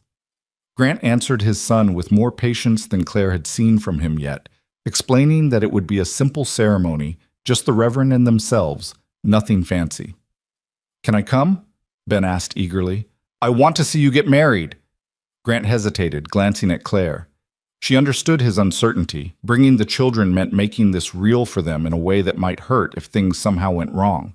But she also knew that excluding them would hurt more, would make them feel like this marriage was something shameful to hide rather than a family coming together. "I think your children should be there," she said quietly. "If you agree. This affects them as much as us. They should be part of it." Something in Grant's expression softened. "All right, we'll all go. Make it official together." The morning passed in a strange haze of mundane tasks and mounting nervousness. Claire changed into her other dress, the blue wool that was only slightly less wrinkled than the gray, and did her best to make herself presentable. Josie insisted on helping her pin up her hair, her small fingers surprisingly deft. And when Claire caught sight of herself in the small mirror Grant produced, she barely recognized the woman looking back. Her cheeks were flushed, her eyes bright with something between terror and anticipation, and she looked alive in a way she hadn't in years. "You're beautiful," Josie whispered. "Papa's going to think so too." Claire doubted Grant would think any such thing. This was a business arrangement after all. But she smiled at the girl's romantic notions and didn't argue. Let Josie have her fairy tale version. Reality would intrude soon enough. They set out for town just after noon, the 4 of them walking together down the snowy road. Grant had changed into his good shirt again and actually combed his hair, though he still looked uncomfortable in anything other than work clothes. The children walked between Claire and Grant, Ben chattering nervously while Josie stayed quiet, her hand creeping into Claire's and holding tight. Town was busier than it had been on Sunday, wagons and riders moving along Main Street, people going about their Monday business. Claire felt eyes following them as they made their way to the small white church at the far end of town, felt the weight of curiosity and judgment. By tonight, everyone would know. The mail-order bride who'd been stood up had married Grant Holloway instead. The gossip would be vicious, but she'd have a ring on her finger and a legal right to be there, and that was more armor than she'd had 2 days ago. Reverend Crawford was a thin man with kind eyes and a gentle manner that immediately put Claire at ease. He welcomed them into his small office behind the sanctuary, glancing at the children with understanding. "Grant Holloway," he said warmly, shaking Grant's hand. "It's been too long. Good to see you back in town." "Reverend," Grant's voice was stiff with discomfort. "I need to ask a favor. This is Claire Dawson. We'd like to be married. Today, if possible." If the Reverend was surprised by the suddenness of the request, he hit it well. His eyes moved from Grant to Claire, assessing, then softened with something like approval. "I see. And you, Miss Dawson, you enter this marriage of your own free will?" "I do," Claire said firmly. "Then I'd be honored to perform the ceremony." He pulled a worn Bible from his desk, then paused. "Though I should ask, do you have witnesses? The law requires 2. Grant's face fell. In their rush to get this done, they'd forgotten about witnesses. Before he could speak, the door to the office opened, and Mrs. Johansson stepped in, followed by her husband. "Thought you might need us?" she said with a knowing smile. "Saw you walking to the church and figured today might be the day. Hope you don't mind the intrusion." Relief washed over Grant's face. "Not at all. Thank you." "Well then," Reverend Crawford smiled. "Shall we begin?" They stood in the small office with afternoon light streaming through the window, Ben and Josie pressed close on either side, the Johanssons watching with warm approval. The Reverend opened his Bible and began to speak, his voice gentle but carrying the weight of sacred ritual. Dearly beloved, we are gathered here in the sight of God to join this man and this woman in holy matrimony. The words washed over Claire like water, familiar from 100 ceremonies she'd attended in her life, but never imagined applying to herself. She'd dreamed of a wedding once, back when she was young and foolish enough to believe in fairy tales. A church full of people, a white dress, orange blossoms, and joy. This was nothing like that dream. A hasty ceremony in a reverend's office with only 2 witnesses and 2 children who desperately needed her to say yes. But somehow, standing there with Grant's work-roughened hand reaching for hers, it felt more real than any fantasy ever had. Grant Holloway, do you take this woman to be your lawfully wedded wife, to have and to hold from this day forward, for better or worse, for richer or poorer, in sickness and in health, as long as you both shall live? Grant's hand tightened around hers. His voice was steady, firm, leaving no room for doubt. I do. And do you, Claire Dawson, take this man to be your lawfully wedded husband, to have and to hold from this day forward, for better or worse, for richer or poorer, in sickness and in health, as long as you both shall live? This was it. The moment of no return. Once she said these words, she'd be bound to this man, this farm, this life. No escape, no second chances. Her future stood before her in the form of a scarred, grieving widower who'd offered her partnership instead of love, who'd promised nothing but hard work and honesty, and somehow that was enough.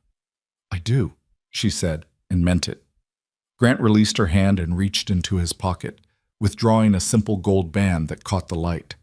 Claire recognized it for what it was, his late wife's ring, worn smooth by years of wear, carrying the weight of a love story that had ended in tragedy.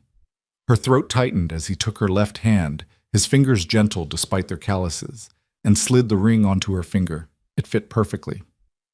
By the power vested in me by the territory of Dakota and the grace of God, I now pronounce you husband and wife. Reverend Crawford smiled. You may kiss your bride if you wish. The suggestion hung in the air between them, awkward and weighted. They hadn't discussed this, hadn't prepared for the public display of affection that tradition demanded. Claire saw Grant hesitate, saw the war playing out behind his eyes, duty versus desire, propriety versus the very real grief that touching another woman in this way might stir up. She made the decision for both of them, rising on her toes and pressing a quick, chaste kiss to his cheek. Safe. Appropriate. Not a real kiss, but enough to satisfy the Reverend and the watching witnesses. Grant's hand came up to touch the place she'd kissed, his expression unreadable. Then Ben was throwing himself at both of them, laughing and crying at the same time, and Josie was hugging Claire's waist, and the moment passed in a flurry of congratulations and well wishes. Mrs. Johansson embraced Claire warmly. Welcome to the family, dear. You've got yourself a good man, even if he is stubborn as a mule. I heard that, Margaret, Grant said mildly, but he was almost smiling. They signed the marriage certificate with Claire's hand shaking slightly as she wrote her new name for the first time, Claire Holloway. The letters looked strange to her eyes, like someone else's handwriting, someone else's identity. But the Reverend blotted the ink and rolled the certificate carefully, handing it to Grant with a firm handshake. Take care of each other, he said simply. That's all marriage requires, really. Taking care of each other through whatever comes. From the church, they walked to the land office, where a clerk with ink-stained fingers processed the paperwork that added Claire's name to the farm's deed with bored efficiency. He barely looked at her, just recorded the information and stamped the papers, utterly unaware that he was witnessing the most important transaction of her life. When they emerged back onto the street, the sun was already beginning its descent toward the horizon, painting the snow gold and pink. Claire looked down at the ring on her finger, at the marriage certificate tucked safely in Grant's coat pocket, and felt the reality of what they'd done settle over her like a cloak. She was married. She was Claire Holloway. She had a home, a family, a future that stretched ahead with all its terrifying uncertainty. Ice cream, Ben announced suddenly. Mama always said weddings deserve ice cream. The word mama sent a visible flinch through Grant, but he recovered quickly, his face smoothing into careful neutrality. It's the middle of winter, Ben. Ice cream will freeze you solid. But it's a special occasion. Ben's lower lip jutted out. Please, Papa? Just this once? Grant looked at Claire, clearly leaving the decision to her. She thought about saying no, about being practical and saving money and not spoiling the children. Then she thought about two kids who'd lost their mother and were trying desperately to make this strange, hurried ceremony into something joyful. Ice cream sounds perfect, she said. They walked to the general store, the same one where Mrs. Kellen had judged Claire so harshly just yesterday. Claire's stomach clenched as they approached, but she kept her chin up and her hand steady in Josie's. She had armor now, a ring, a name, a legal right to stand beside Grant Holloway. Let them stare. Mrs. Kellen was behind the counter when they entered, her sharp eyes immediately finding them and widening with poorly concealed shock. Her gaze dropped to Claire's hand, to the gold band glinting there, and her mouth pressed into a thin, disapproving line. "Grant," she said coolly, "back again so soon?" "We'd like ice cream," Grant said, his voice polite but flat. "4 dishes? Whatever flavor you've got." "Ice cream." Mrs. Kellen's tone dripped with implications. "Celebrating something, are we?" "As a matter of fact, yes." Grant's hand came to rest on the small of Claire's back, a gesture of possession and protection that sent warmth flooding through her despite the situation. "Mrs. Kellen, allow me to introduce my wife. We were married this afternoon." The silence that followed was absolute. Mrs. Kellen's face cycled through shock, outrage, and calculation so quickly Claire almost missed the transitions. Around them, other customers froze, ears practically growing to catch every word. "Your wife," Mrs. Kellen repeated slowly. "How very sudden. Just yesterday she was a woman living under your roof without a ring, and today she's my legal wife, with her name on my deed and her ring on her finger." Grant's voice was steel-wrapped in velvet, "which I believe makes yesterday's concerns quite moot. Now, about that ice cream." For a moment, Claire thought Mrs. Kellen might refuse, might make a scene, might say something cutting and cruel that would poison this fragile new beginning. But the woman was too shrewd for that. Instead, she turned with sharp, angry movements and scooped ice cream into 4 dishes with unnecessary force. "That'll be 60 cents, she said coldly. Grant paid without comment, then distributed the dishes. Vanilla for Ben, strawberry for Josie, chocolate for Claire, and vanilla for himself.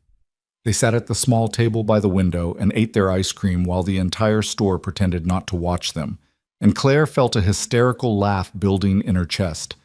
This was her wedding celebration.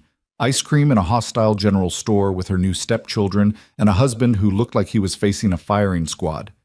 It was perfect. "This is the best day ever," Ben announced through a mouthful of vanilla. "We got a new mama and ice cream and Papa's almost smiling." "I'm not almost smiling," Grant protested, but the corner of his mouth twitched. "You are too," Josie accused. "See, Mama, he's doing it right now." The word mama hit Claire like a physical thing, sweet and terrifying all at once. She met Grant's eyes across the table and saw her own overwhelm reflected there, mixed with something else. Gratitude, maybe. Or relief that they'd survived this far without falling apart. They finished their ice cream in companionable silence, then walked home as the sun set and the temperature dropped, turning the world blue and silver. The house looked different to Claire's eyes as they approached. Not a temporary shelter anymore, but home. Her home. The thought was still too big to fully grasp. Inside, while Grant built up the fire and the children changed into nightclothes, Claire stood in the center of the small room and tried to feel what was different. The space looked the same rough furniture, same worn floor, same scent of wood smoke and coffee. But she was different. The woman who'd stumbled through a blizzard 3 days ago had been lost, desperate, clinging to survival by her fingernails. The woman standing here now had a ring on her finger and children calling her mama and a man who'd promised her partnership, if not love. "You all right?" Grant's voice came quiet from behind her. Claire turned to find him watching her with that careful, assessing look she was learning to recognize. "I'm not sure," she admitted. "I keep expecting to wake up. For this to turn out to be a dream, or a mistake, or—" "It's not a mistake." He said it firmly, as though saying it with enough conviction could make it true. "It's unusual, yes, sudden, but not a mistake." "How can you be sure?" He was quiet for a long moment, his dark eyes searching her face. Because you're still here. Because when you could have run, when you could have gotten on that train and never looked back, you chose this instead. That takes courage. Or foolishness. Haven't decided which yet. Probably both, Claire said, and was rewarded with another of those almost smiles. Above them, the loft creaked as the children settled in for the night. Grant glanced up, then back at Claire. They'll be asleep soon. Then we should talk. About expectations, rules, how this is going to work day to day. Rules, expectations. The practical matters that would shape their strange partnership. Claire nodded, suddenly exhausted. It had been the longest day of her life, filled with more emotion and change than she could possibly process. But Grant was right. They needed to establish boundaries, create structure. Otherwise, they'd stumble through each day making it up as they went. And that was a recipe for disaster. All right, she agreed. Let's talk. They waited until Josie and Ben's breathing deepened into the steady rhythm of sleep, then sat across from each other at the table with cups of coffee between them. The house was quiet except for the fire's crackle, intimate in a way that made Claire's pulse quicken despite herself. Grant wrapped his hands around his cup, not looking at her. I've been thinking about how to divide the work. The farm needs both of us, but we each have different skills. I figure you handle the house, the cooking, the children's education. I'll handle the fields, the livestock, the heavy repairs. That seems reasonable, Claire said, though I'd like to help with the garden when spring comes. I'm good with plants. Fine.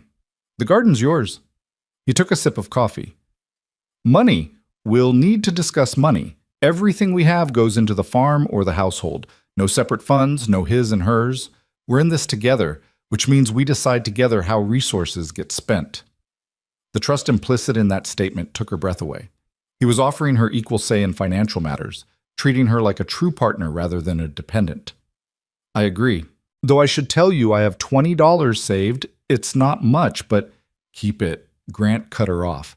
Your emergency fund. Every woman should have money put aside that's just hers. I won't touch it. Claire stared at him, this man who'd been a stranger 4 days ago and was now her husband, offering her both partnership and autonomy in the same breath. Thank you, she managed. He shrugged, uncomfortable with gratitude. It's practical. Now, about the children. They're going to test boundaries, especially Ben. He's young enough that this transition might confuse him. Josie's going to try to be helpful, probably to the point of exhausting herself. We need to present a united front, support each other's decisions.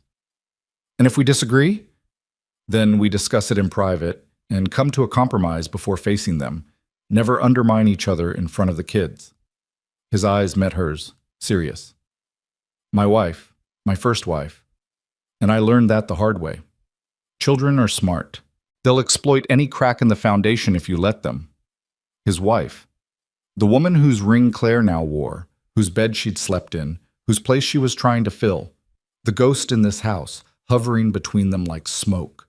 Claire wanted to ask about her, wanted to know who she'd been and what she'd meant to Grant and whether Claire could ever hope to measure up. But the shuttered look on Grant's face told her the topic was off limits, at least for now. United front, she agreed instead. I can do that. They talked for another hour, working through the practical details of shared life, schedules and responsibilities, discipline and expectations. It should have been mundane, boring even. Instead, it felt like laying a foundation, setting stones one by one that would hold up whatever they built together. Finally, when the fire had burned low and exhaustion was pulling at Claire's eyelids, Grant stood and moved to his bed, the one against the far wall. He pulled off his boots, shrugged out of his coat, then paused. Claire? For what it's worth, I'm glad you stayed. I think we can make this work. The words were simple, almost awkward, but they warmed Claire more than the fire ever could. I think so too, she said softly. She prepared for bed in the dim light, changing into her nightgown with her back to Grant's side of the room, hyper-aware of his presence, even though he'd turned away to give her privacy. When she slipped between the blankets, her blankets now, in her bed, she lay very still, listening to Grant's breathing across the room and trying not to think about how strange this was. Married, but not married. Partners, but strangers. Bound together by law and necessity, but not by love. Sleep came eventually, pulling her under into dreams of snow and starlight and a gold ring that fit perfectly despite belonging to someone else first. She woke to gray morning light and the realization that Grant's bed was already empty. Through the window, she could see him outside, working despite the early hour, his breath pluming white in the cold air. In the loft, the children were stirring, and Claire heard Ben's sleepy voice asking Josie if yesterday had been real or just a dream. "It was real," Josie said firmly. "She's still here. She's our mama now." Our mama. The word settled into Claire's bones, heavy and precious and terrifying. She was someone's mama now, someone's wife, someone who belonged here, who had responsibilities and expectations, and a whole family depending on her. Claire threw back the blankets and stood, ready to face her first full day as Claire Holloway. Whatever it brought, she'd meet it head on. That's what partners did, after all. They faced things together, even when they were scared, especially when they were scared. Outside, Grant split wood with rhythmic efficiency, each strike of the axe biting deep and true. Claire watched him through the window for a moment, this man who was now her husband, and felt something shift in her chest. Not love. It was far too soon for that. But maybe the seed of something that could grow into partnership, into respect, into the kind of quiet affection that sustained people through long years and hard winters. Maybe that would be enough. Maybe it would even be better than the fairy tale she'd once imagined. Only time would tell. Claire moved to the stove and began breakfast, her hands falling into the familiar rhythm she'd learned over the past few days. The children descended from the loft already dressed, their faces bright with excitement that hadn't dimmed overnight. Ben wrapped his arms around her waist from behind, pressing his face against her back. "Good morning, Mama," he said, testing the word out like something precious and fragile. The title still sent a jolt through her, but Claire forced herself to accept it naturally, to not flinch or hesitate in a way that might hurt him. "Good morning, sweetheart.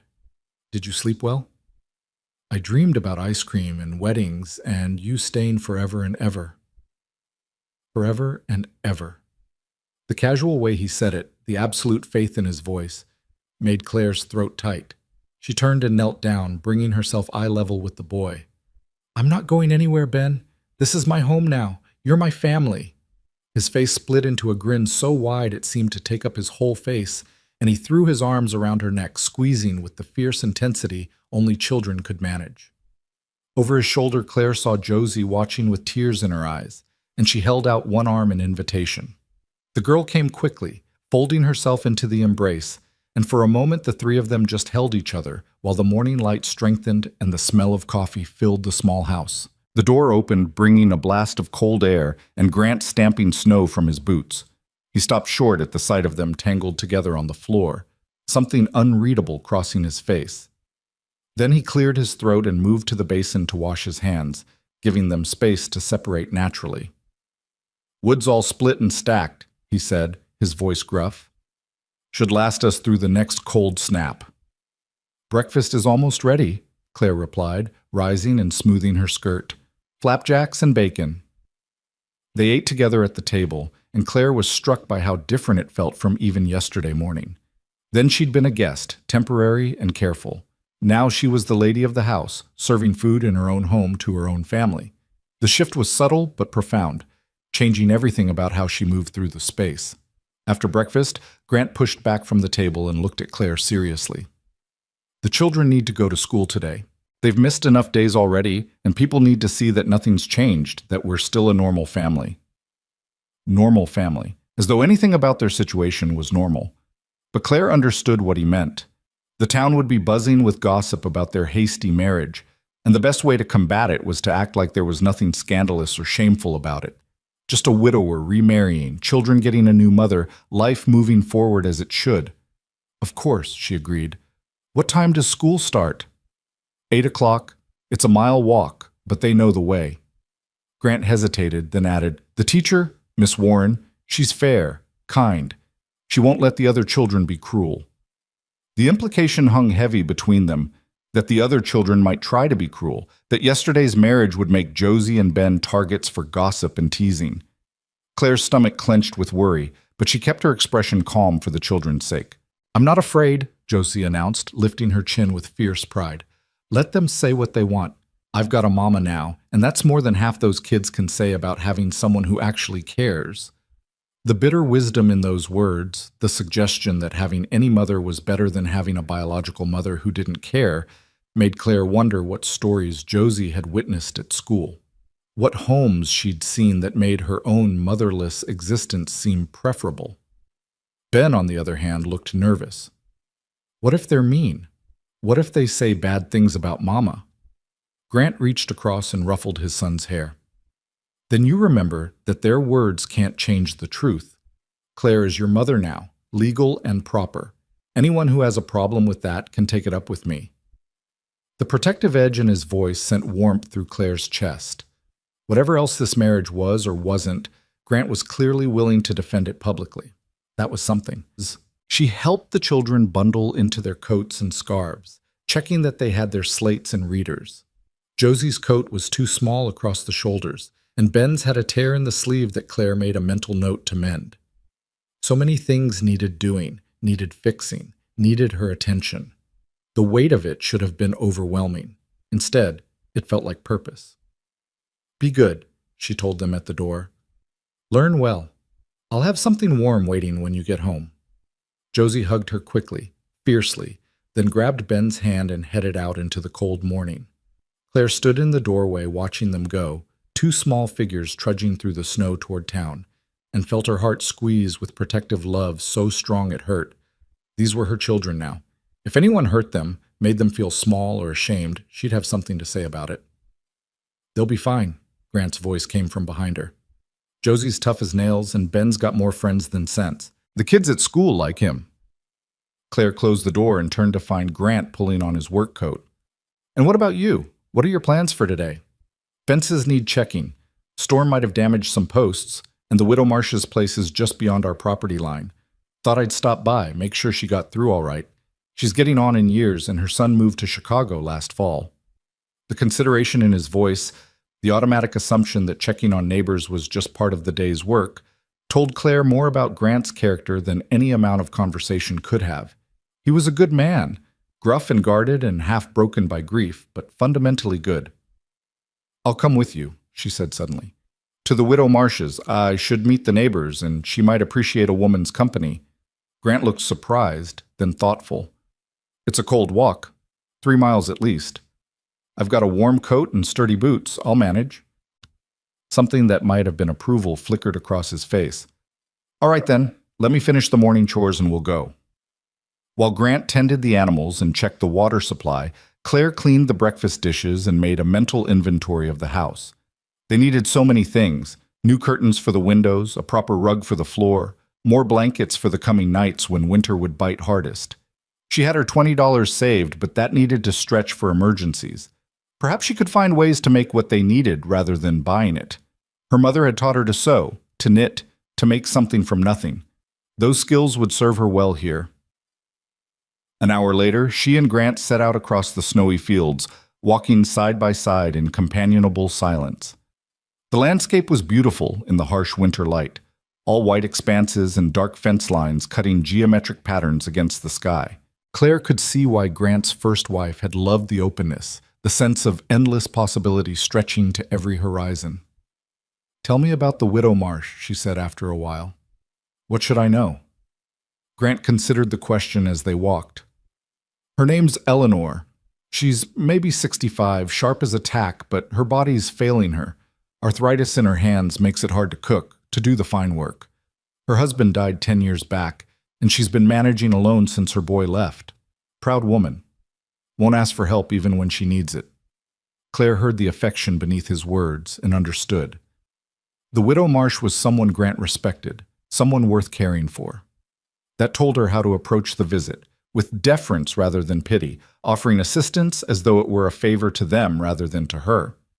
The Widow Marsh's house was smaller than Grant's, a compact cabin with a thin line of smoke rising from the chimney. Grant knocked firmly, calling out as he did, Eleanor, it's Grant Holloway, come to check on you after the storm.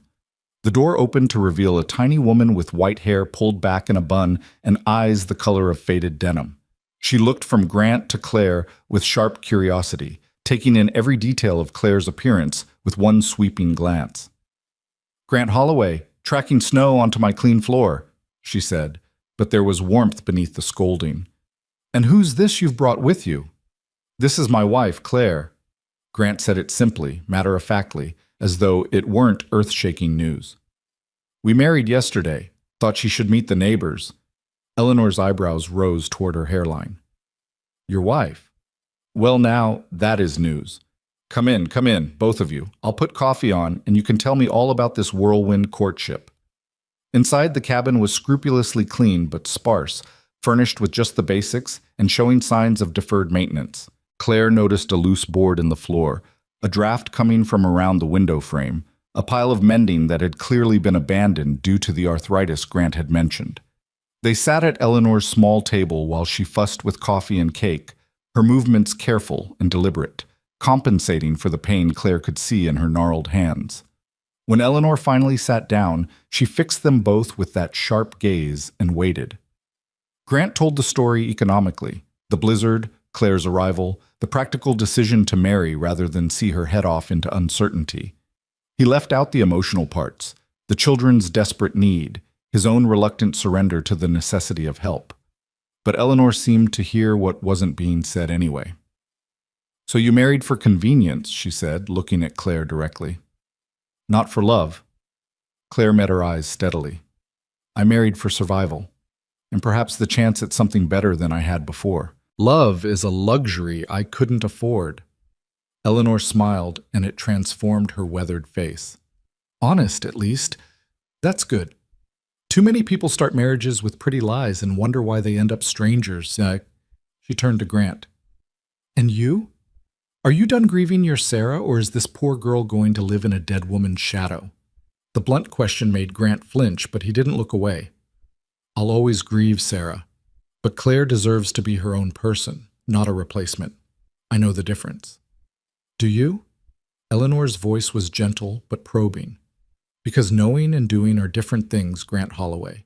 Make sure you treat this one right. She's got the look of someone who's survived hard things. Don't make her survival harder." The warning was clear, and Claire felt an unexpected rush of gratitude for this fierce old woman who'd known her for all of 10 minutes and was already defending her. Grant must have felt it too, because his jaw tightened and he nodded solemnly. "I'll do right by her," he promised. They spent another hour with Eleanor, and as they talked, Claire's hands moved almost without conscious thought to the pile of mending sitting in the corner. She picked up a shirt, examined the torn seam, and began to repair it with neat, tiny stitches. Eleanor watched with keen interest but said nothing, just kept the conversation flowing while Claire worked through the pile. When they finally stood to leave, Eleanor clasped Claire's hand in both of hers, the grip weak but warm. "You're welcome here any time, child. And if he gives you trouble," she nodded toward Grant, "you come tell me. I've known him since he was knee-high to a grasshopper. I can set him straight." "I'll remember that," Claire promised, meaning it. On the walk home, Grant was quiet for a long time before finally speaking. "Thank you for the mending. She wouldn't have asked, and I wouldn't have thought to offer, but you saw what needed doing and just did it." "Partners," Claire reminded him, using his own word. "We help where we can." "Partners," he agreed, and something in his voice suggested the word was starting to mean more than just a practical arrangement. They arrived home to find a wagon in the yard and a man waiting on the porch, tall and broad, with slicked-back dark hair and clothes too fine for a working farm. He stood as they approached, his smile wide but not reaching his eyes. "Grant Holloway," he called out cheerfully. "Just the man I wanted to see. And this must be the new bride I've been hearing about. Word travels fast in small towns." Claire felt Grant stiffen beside her, his whole body going tense and wary. When he spoke, his voice was cold enough to freeze water. "Dent, what do you want?" Cyrus Dent. Claire remembered the name from town gossip, whispered warnings about the land grabber who'd forced more than one desperate farmer to sell for pennies on the dollar. Her stomach clenched with instinctive alarm. "Now, is that any way to greet a neighbor?" Dent's smile never wavered. "I just came by to offer my congratulations. Marriage is a sacred institution. Though I must say it was quite sudden, wasn't it? Woman shows up in a blizzard and 3 days later she's Mrs. Holloway. Makes a man wonder. Wonder what exactly? Grant's hand found the small of Claire's back, a protective gesture that Dent's sharp eyes didn't miss. Oh, nothing untoward, just curious about the legalities, that's all. Marriage certificates, property transfers, all those tedious official matters. You did file the proper paperwork, I assume, with a legal witness and everything? The threat beneath the friendly words was unmistakable. Dent was probing for weaknesses, looking for any legal angle he could exploit. Claire felt Grant's hand press more firmly against her back, steadying them both. Reverend Crawford married us yesterday afternoon with Mr. and Mrs. Johansson as witnesses. Certificates filed with the county clerk, and my wife's name is on the deed to this property as joint owner. Everything legal and proper. Unless you're questioning the Reverend's authority? Dent's smile tightened fractionally. Of course not. Just doing my due diligence. I've had my eye on this land for a while now, Grant. It's good farmland, well-positioned. If you ever wanted to sell, I'd make you a fair offer. I'm not selling. Everyone sells eventually. Life has a way of forcing hard decisions. Dent's gaze slid to Claire, assessing and dismissive all at once, especially when circumstances change. A new wife, children to feed, unexpected expenses. Sometimes a clean start somewhere else is the best option. Claire felt anger kindle in her chest, hot and bright. This man was standing on their property, threatening their home, implying that she was somehow a burden that would drive Grant to sell. Before she could think better of it, she stepped forward, moving out from behind Grant's protective hand. "Mr. Dent," she said, her voice calm but carrying an edge that made both men look at her in surprise. "I appreciate your concern for our circumstances, but I assure you we're managing just fine. My husband and I are partners in this farm and in raising our children. We're not going anywhere." Something flickered in Dent's eyes. Surprise, reassessment, perhaps a glimmer of respect. But his smile remained fixed and cold. "Spirited, isn't she? I can see why you married her, Grant, but spirit doesn't pay debts or survive droughts. This land is hard on people, breaks them eventually, and when it breaks you, I'll still be here, ready to take this burden off your hands. Get off my property, off my—" Grant's voice was soft, deadly. "Now!" Dent held up his hands in mock surrender. I'm going. Just remember my offer when times get tough. And they will get tough. They always do." He climbed into his wagon, tipped his hat to Claire with exaggerated courtesy. "Mrs. Holloway, a pleasure." They stood together watching him drive away, his wagon leaving deep ruts in the snow. Claire could feel Grant vibrating with suppressed fury beside her, his hands clenched into fists at his sides. "That man," he ground out, "has been circling this farm like a vulture for 2 years. Every time something goes wrong, every time we have a bad harvest or lose livestock, he shows up with his sympathetic face and his reasonable offers. He wants this land, and he won't stop until he gets it, or I'm dead." The raw honesty of it shook Claire. Why does he want it so badly? Water rights? The creek that runs through my property feeds into the main river. Whoever controls this land controls water access for half the farms in the area. Dent could charge whatever he wanted, make himself rich while everyone else struggles. Grant turned to look at her, his expression fierce. "I won't give it to him. This land is my children's inheritance. It's their future. I don't care what he threatens or offers or implies. We're staying." Claire heard the "we" and felt something warm unfold in her chest. Not just him and the children anymore. We. All of them together, facing whatever came. "Then we'll stay," she said simply, "and we'll make sure he never gets a foothold." Grant studied her face for a long moment, and she saw something shift in his dark eyes. Not love, not yet, but maybe the beginning of real partnership, the kind built on shared purpose and mutual respect rather than just desperate necessity. "You didn't have to stand up to him," he said quietly. "Could have let me handle it." Partners, Claire reminded him for the second time that day. "We face things together. That includes men like Cyrus Dent." The corner of his mouth lifted in something that was almost a smile.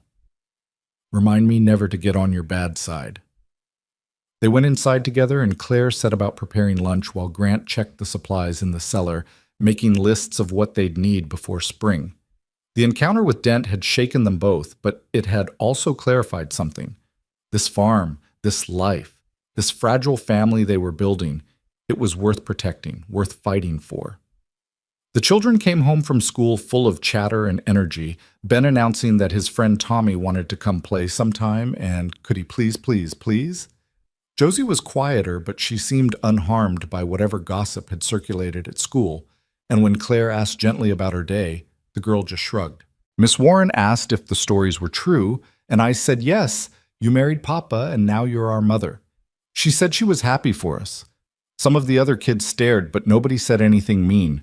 Not where I could hear, anyway. That was probably the best they could hope for. Claire hugged her and set them both to practicing letters while she made dinner, venison stew with vegetables from the cellar, rich and warming. Grant came in as the sun was setting, his face lined with fatigue, and sank into his chair with a groan that spoke of a long, hard day. They ate together as the darkness pressed close around the house, and Claire found herself watching her new family with a strange sense of wonder. This was her life now. These people, this place, this daily rhythm of work and meals and small conversations about school and chores and neighbors. It wasn't what she'd dreamed of back in Philadelphia. It was harder, stranger, built on uncertainty rather than romance. But it was hers. After dinner, she pulled out her mending while Grant carved something by lamplight, his hands moving with surprising delicacy for such a big man. The children played a quiet game with pebbles, and for a while the only sounds were the crackle of the fire and the soft scrape of Grant's knife against wood. "What are you making?" Claire asked eventually. Grant held up the piece, a small bird, wings spread as though in flight, still rough but recognizable. Something for the children, they like having things to play with. Claire watched his hands shape the wood, gentle and sure, and thought about all the little wooden toys she'd seen lined up on the windowsill. Not just carvings. Love made tangible, a father's way of showing affection when words were too hard. The realization made her throat tight. "It's beautiful," she said softly. He glanced at her, then back at the bird. "It's just wood, nothing special." But it was special, and they both knew it. Claire returned to her mending, and the comfortable silence settled over them again like a blanket. Later, after the children were in bed and the house was quiet, Claire stood at the window looking out at the star-filled sky. Behind her, she heard Grant moving around, banking the fire, setting out the coffee pot for morning. The domestic sounds of shared life. "Claire," his voice was soft. "Thank you. For today. For standing up to Dent. For visiting Eleanor. For just being here."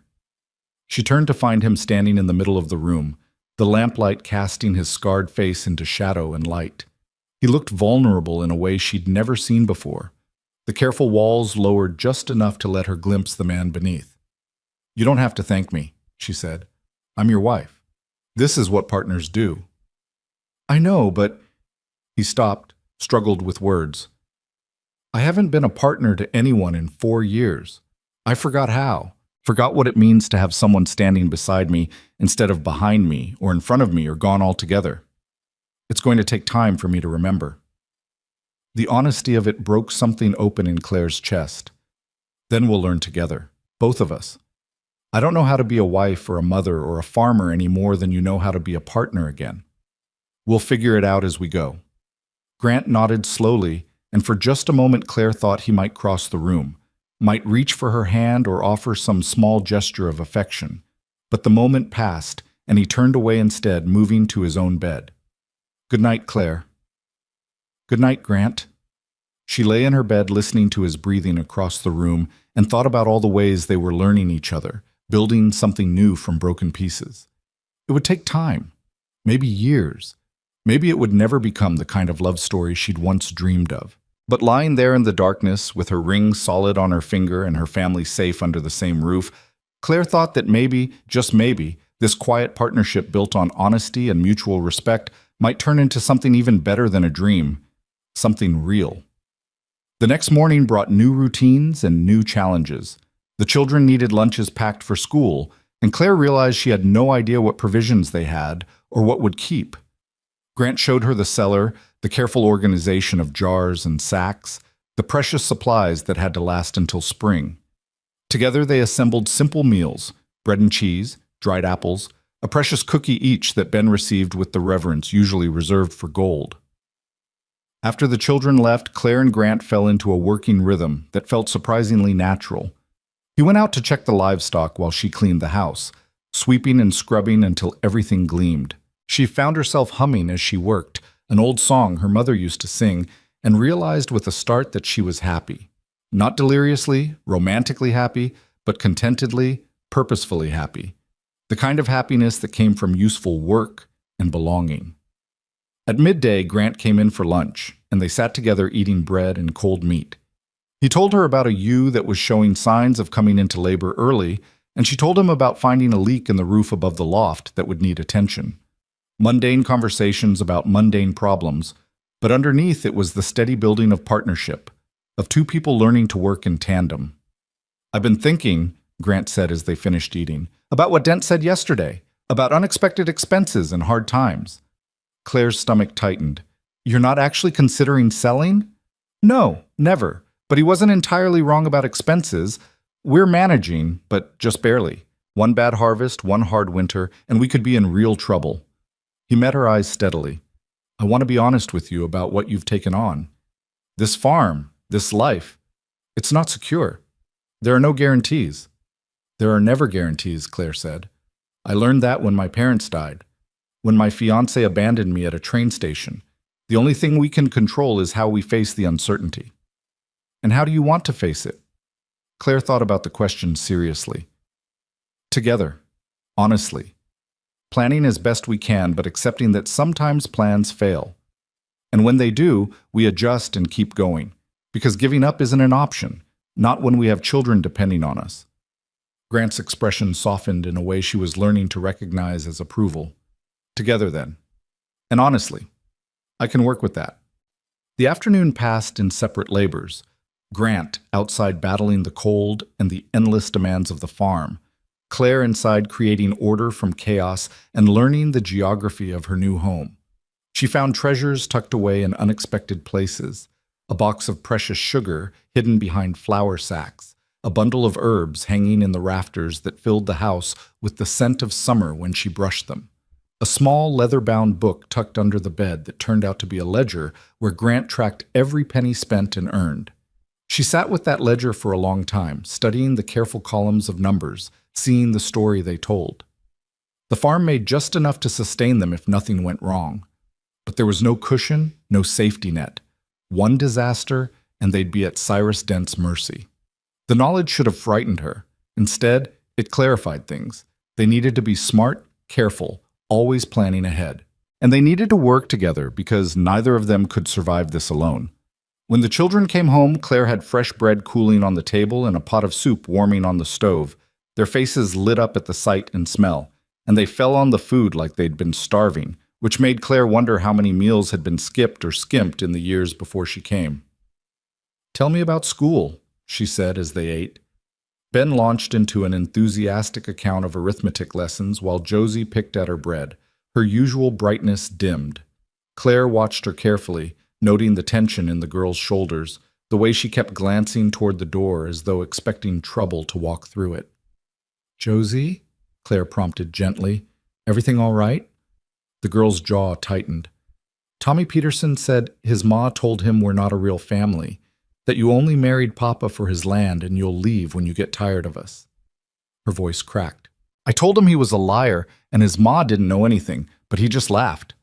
Claire's chest tightened with fury and hurt on the girl's behalf. Before she could respond, Grant's chair scraped back violently. He'd come in through the back door unnoticed, and his face was thunderous. "Did Tommy say anything else?" His voice was dangerously quiet. Josie shook her head quickly. "I didn't let him. I told him if he said one more word, I'd bloody his nose like I did to Jacob last week, and Miss Warren was watching, so he shut up." "Good girl." Grant's approval was fierce. Then he looked at Claire, something raw and almost apologetic in his expression. "This is what I was afraid of. The gossip, the judgment. It's going to follow us for months, maybe years." Claire stood and crossed to where Josie sat, kneeling beside the girl's chair and taking her cold hands. "Listen to me, sweetheart. People will always talk. It's what they do when their own lives are too small and boring. But talking doesn't change the truth. I married your father because I wanted a home and a family, and he needed a partner. That's honest and real. What Tommy Peterson's mother thinks about it doesn't matter one bit. But what if they're mean to Ben? Josie's eyes filled with tears. He's little. He doesn't understand why people are being cruel. Then you protect him, like you always have. And when you get home, you tell us what happened, and we'll help you figure out how to handle it. Claire squeezed her hands. You're not alone in this anymore, Josie. You've got me and your father. We're a family, and families stand together. The girl threw her arms around Claire's neck, sobbing with the release of tension she'd been carrying. Claire held her, stroking her hair and murmuring comfort, while Grant watched with an expression that suggested he was witnessing something both precious and painful. That night, after the children were asleep, Grant stood at the window staring out into the darkness. Claire could feel the weight of his thoughts from across the room. I should have protected them better, he said finally. Should have thought about how this would affect them before I dragged you into it. You didn't drag me anywhere.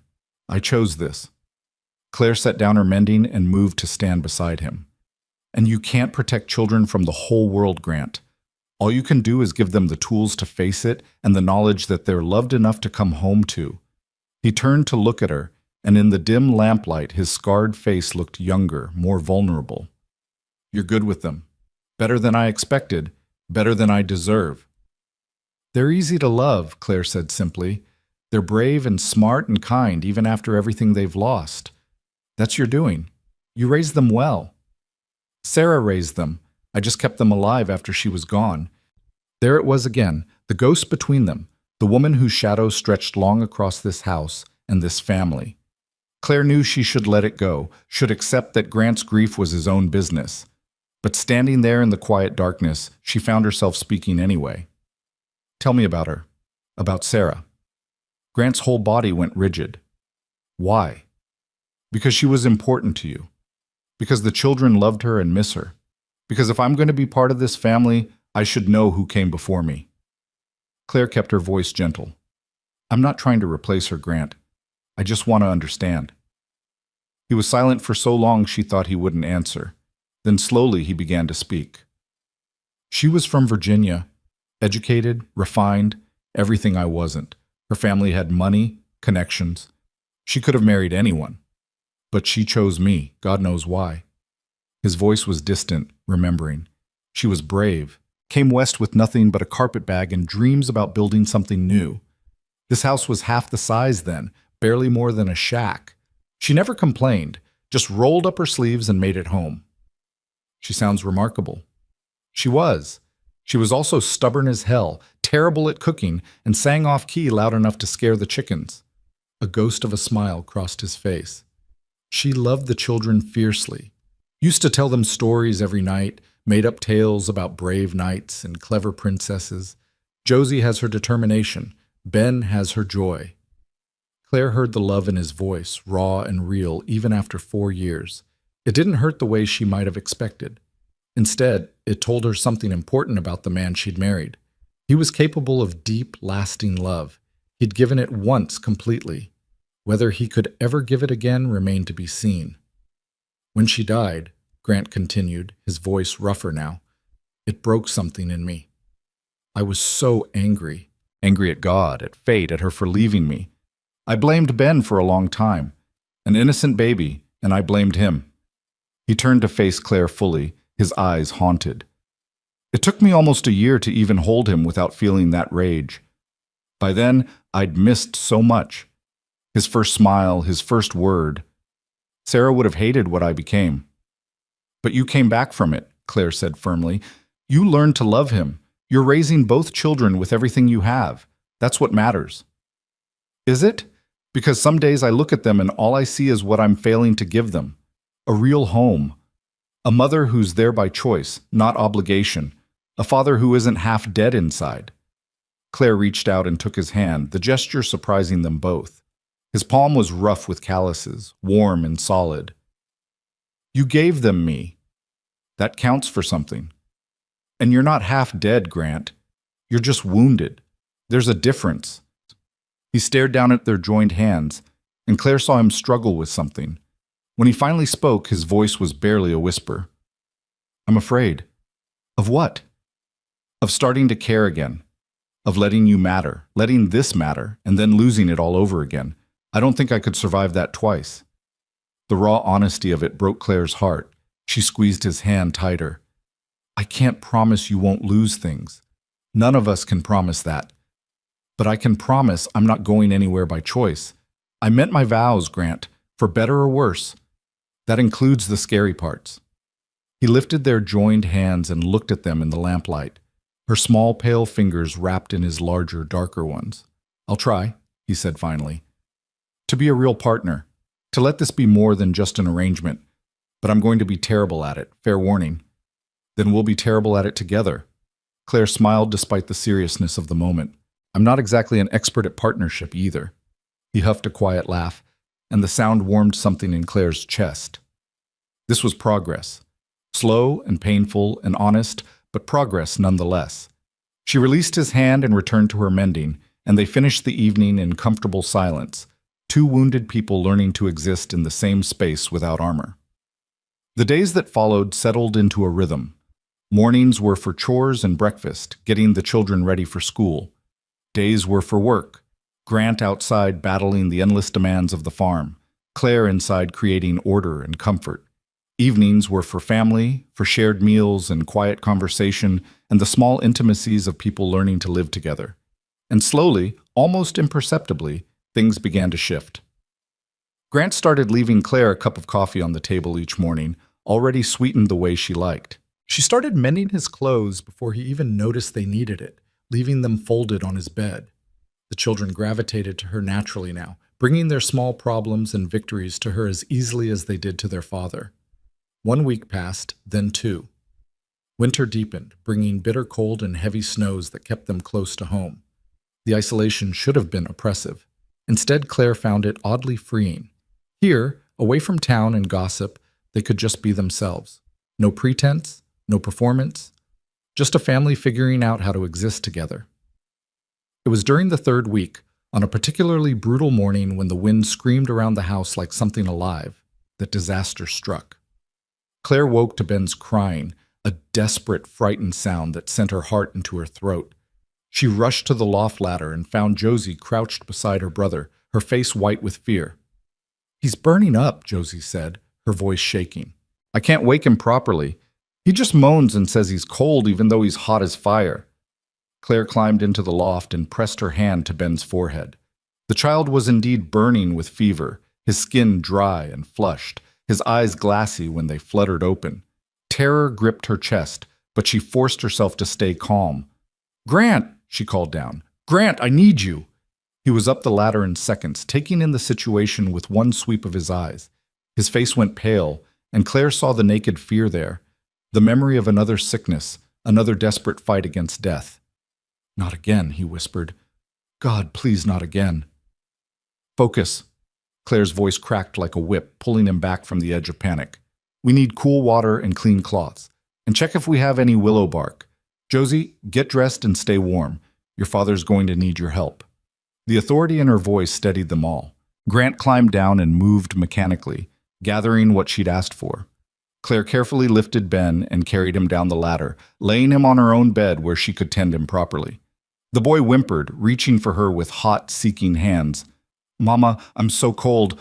Why am I so cold?" "Hush, sweetheart. I've got you." Claire began sponging his face and arms with cool water, working to bring down the fever. "You're going to be fine. I'm right here." Grant returned with willow bark and warm water. Together they mixed a tea and coaxed Ben to drink it, though he fought them weakly, wanting only to sleep. Josie hovered nearby, her face streaked with tears. "Is he going to die like Mama?" she whispered. "No." Claire said it with absolute conviction, as though saying it firmly enough could make it true. "He's going to be fine. It's just a fever. We'll get it down." But as the morning wore on and Ben's fever climbed higher, despite their efforts, Claire's certainty began to waver. The child was so small, so fragile. She could feel his life flickering like a candle flame in a strong wind, threatening to gut her out. Grant sat on the floor beside the bed. his head in his hands, and Claire could hear him praying under his breath. Desperate, broken prayers for mercy, for another chance, for the life of his son. The sound of his desperation cut her deeper than any knife. "Grant," she touched his shoulder gently. "I need you to go to town, find Doc Morris, bring him back here." "The storm? I know, but Ben needs more help than we can give him. Please." He looked up at her with eyes full of the same terror she'd seen that first night in the blizzard. The fear of a man who'd already lost too much and couldn't survive losing more. But he nodded and stood, pulling on his coat with mechanical movements. "If anything happens while I'm gone, nothing's going to happen." Claire kept her voice steady, strong. "Go, fast as you can. We'll be here when you get back." He paused at the door, looking back at her and Ben and Josie huddled by the bed. "Claire, thank you for being here, for not running." Then he was gone, the door slamming behind him, leaving Claire alone with two frightened children and a responsibility so heavy it threatened to crush her. She returned to Ben's side and continued her vigil, sponging his burning skin, murmuring comfort, willing him to fight. Josie crawled onto the bed beside her brother and took his hand. "Remember when Mama used to sing to us when we were sick?" she said softly. "She said music could chase away the bad things." "What did she sing?" Claire asked. "Shenandoah." It was her favorite. Claire didn't know all the words, but she knew the melody. She began to sing softly, her voice cracking with emotion and fear, but carrying the tune. Josie joined in, and together they filled the small house with sound, a lullaby for a sick child, a prayer set to music, an act of desperate hope. Ben's eyelids fluttered. His hand squeezed Josie's weakly, and his fever, which had been climbing relentlessly all morning, seemed to pause. Not dropping yet, but at least not rising. They sang every song they could remember, taking turns when their voices gave out, filling the hours of Grant's absence with music and prayer and stubborn refusal to give up. And slowly, so slowly Claire almost missed it, Ben's fever began to break. His skin cooled fractionally, his breathing eased. The deadly flush faded from his cheeks. By the time Grant returned with Doc Morris in tow, both men half frozen from the brutal ride, Ben was sleeping peacefully, his fever down to a manageable warmth, his color almost normal. Doc Morris examined him thoroughly while they all held their breath. Finally, he straightened and smiled.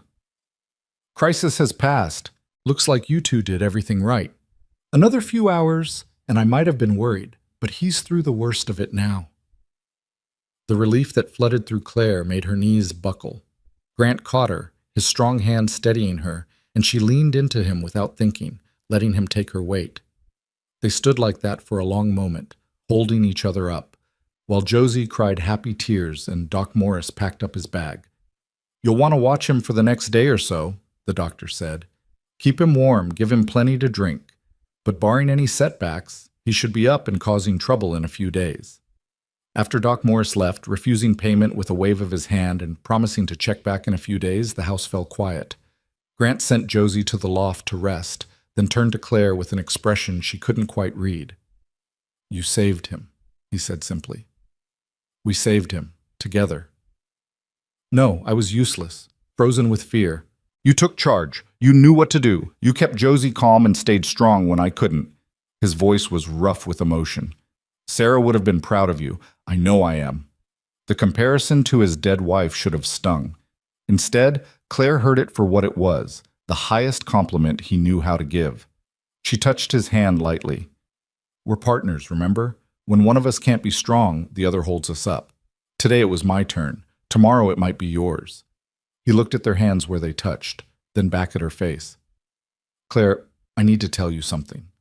Her heart hammered. "All right." "These past few weeks, living with you, watching you become part of this family, it's been changing something in me. I'm not good at this, at feelings and words and all the things I should probably say, but I want you to know." He paused, struggling. "I want you to know that this doesn't feel like an arrangement anymore. It feels real. You feel real. And He stopped, took a breath, tried again. "I'm starting to care about you. More than I planned to. More than I thought I could." The confession hung between them, raw and honest and terrifying for them both. Claire felt tears prick her eyes, not from sadness, but from the overwhelming rightness of this moment, this man, this impossible family they'd built from nothing. "I care about you too," she whispered. "About all of you. This is my home now. My real home. Not because I had nowhere else to go, but because this is where I want to be." Grant reached up slowly, giving her time to pull away, and cupped her face in his work-roughened hand. His thumb brushed her cheek gently, and Claire leaned into the touch, her eyes drifting closed. She felt him lean closer, felt his breath warm on her face. The kiss, when it came, was gentle and careful and sweet. Not the passionate embrace of romance novels, but something better. The tentative first touch of two wounded people learning to trust again, learning to hope. His lips were soft against hers, and she tasted coffee and promise and the beginning of something that might, someday, become love. When they pulled apart, they stayed close, foreheads touching, breathing each other's air. "I'm still scared," Grant admitted quietly. "Me too," Claire said. "But we'll be scared together."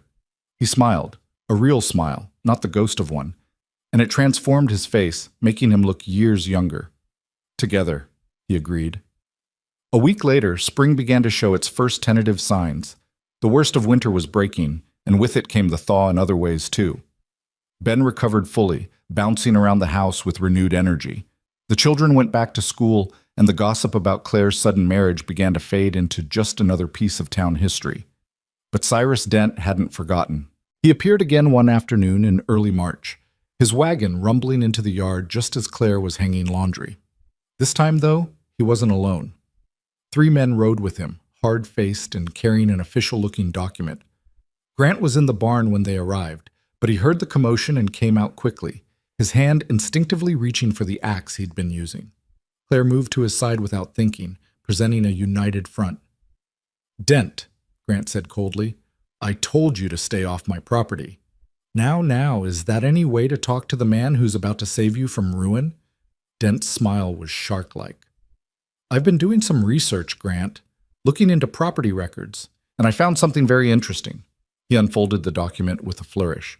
"It seems there was a lien filed against this property 3 years ago. Back taxes, unpaid. With interest and penalties, it's grown quite substantial. The county's ready to foreclose, and I've offered to purchase the debt." He looked at them with false sympathy. "Which means, legally, I now own this farm unless you can pay what's owed, and I'm guessing you can't." Claire felt Grant go rigid beside her. "How much?" he asked, his voice deadly quiet. $300. Due immediately, or I file for possession." $300. It might as well have been $3,000. Claire knew from the ledger that they had perhaps $40 in savings. Even if they sold every last possession, they'd never raise that much. Dent saw the knowledge in their faces and smiled wider. "Of course, I'm a reasonable man. You could work off the debt, become tenants on your own land. I'd only take 70% of your harvest each year, fair terms under the circumstances." "Like hell," the words came from Claire, surprising everyone. She stepped forward, her chin lifted.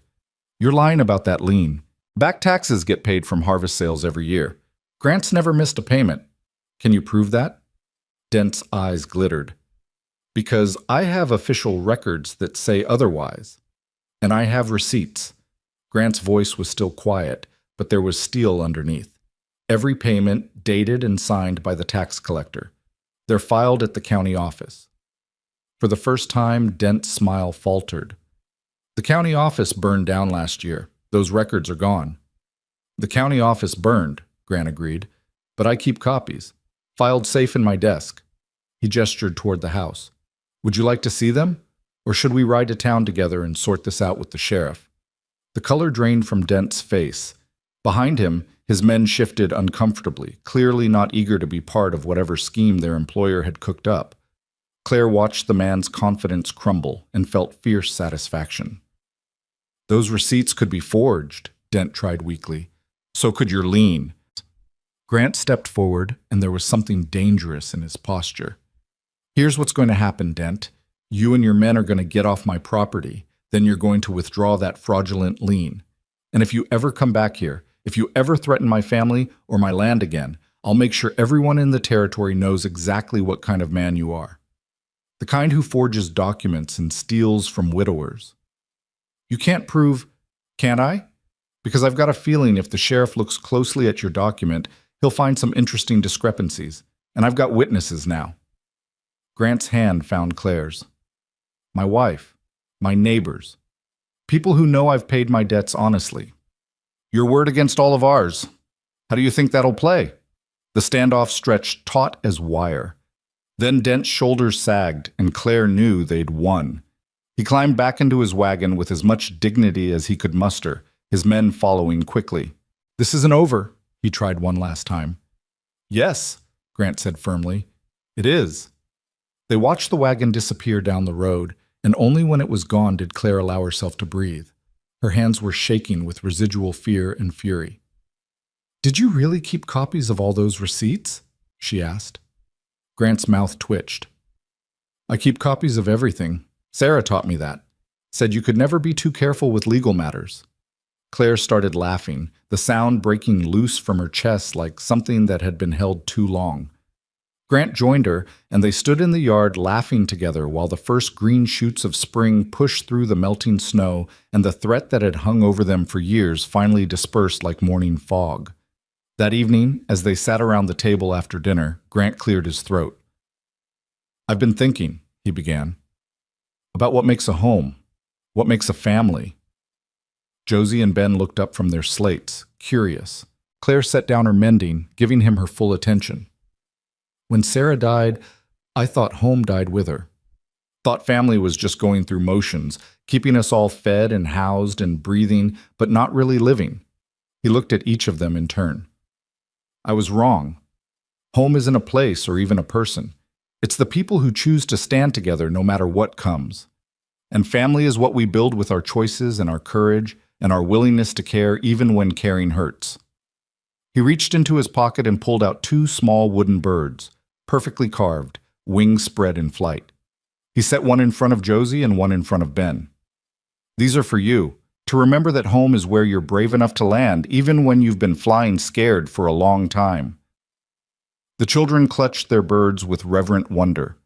Then Grant pulled out a third object, another bird, but this one was different, unfinished, rough in places, as though he'd made it in a hurry or with uncertain hands. He held it out to Claire. This one's for you. I know it's not much and it's not finished because I'm still figuring out how to make it right, but I wanted you to have it anyway, to know that you've given us all a place to land. Claire took the wooden bird with trembling hands. It was imperfect and rough, and the most beautiful thing anyone had ever given her. Thank you, she whispered. I'll treasure it. I have something too. She stood and moved to her carpet bag, pulling out the faded cotton apron she'd found carefully folded in the bottom. It had belonged to Sarah. She'd found it weeks ago and kept it, uncertain what to do with it. Now she knew. She brought it to Grant and held it out. I can't replace what you lost. I won't even try, but I can honor it. This was hers, and it should stay in the family. I thought maybe... She paused, emotion making her voice thick. Maybe Josie could have it. Something to remember her mother by, to know where she came from. Grant stared at the apron, and Claire saw his eyes fill with tears for the first time. He took it carefully, reverently, then held it out to Josie. The girl accepted it with shaking hands, pressing it to her face and breathing in the faint scent that still clung to the fabric. Thank you, Grant said to Claire, his voice rough, for understanding, for knowing that loving what came before doesn't mean you can't build something new. Claire moved to him and in front of the children wrapped her arms around him. He held her tightly, his face buried in her hair, and they stood like that while Josie and Ben watched with wide, wondering eyes. Are you crying, Papa? Ben asked, his voice small and uncertain. Grant pulled back and looked at his son, unashamed of the tears on his face. Yes, son. Sometimes you cry because you're sad, and sometimes you cry because you're grateful. Right now I'm grateful, for all of you, for this family we're building together. Ben launched himself at them, wrapping his small arms around both their legs. Josie joined in, and they stood in the center of the small house in a tangled embrace. 4 people who'd been broken in different ways, learning that broken things could still make something whole when fitted together. right. As spring advanced, bringing green to the fields and warmth to the air, Claire stood on the porch one morning watching Grant work while the children played nearby. She'd hung her wooden bird on a nail beside the door, and it swayed gently in the breeze, its rough wings catching the light. This wasn't the life she'd imagined back in Philadelphia. It was harder, stranger, built on honesty instead of romance. But watching her husband straighten from his work and smile at her across the yard, watching her children laugh as they chased each other through the emerging grass, Claire knew with absolute certainty that this was better than any dream. She'd come west on a stranger's promise and found it empty. But in that emptiness, she'd discovered something far more valuable. A family who needed her, a man learning to love again, children who called her mama with absolute faith. She'd found a home not because someone gave it to her, but because she'd been brave enough to build it from broken pieces and desperate hope. Grant crossed the yard and climbed the porch steps, pulling her into his arms in full view of anyone who might be watching. He kissed her thoroughly, deeply, the kind of kiss that spoke of hard-won trust and growing affection and the promise of more to come. "Love you," he murmured against her lips, still figuring out how to say it right, "but I do. Love you." "I love you too," Claire whispered back. "All of you. This whole impossible, beautiful life." The wooden birds swayed on the porch beam, their rough wings catching the light like a benediction. And inside the small house that had once been just shelter but was now truly home, everything they needed was waiting, warmth and safety, and the kind of love that grew slow and deep and true, built on partnership and honesty and the courage to choose each other every single day. This was where Claire belonged, not because fate had brought her here or because she'd had no other choice, but because she'd chosen it, chosen them, chosen to build something real from the ashes of broken dreams. And every morning when she woke to coffee already waiting and Grant's quiet presence and children who called her mama without hesitation, Claire knew that sometimes the best things in life weren't the ones you planned for. They were the ones you were brave enough to claim when they appeared unexpectedly in a blizzard, offering nothing but honesty and hard work and the chance at something true. She'd come west looking for a fairy tale and found something better instead, a real life with all its imperfections and struggles and hard-won joy. And she wouldn't trade it for anything in the world.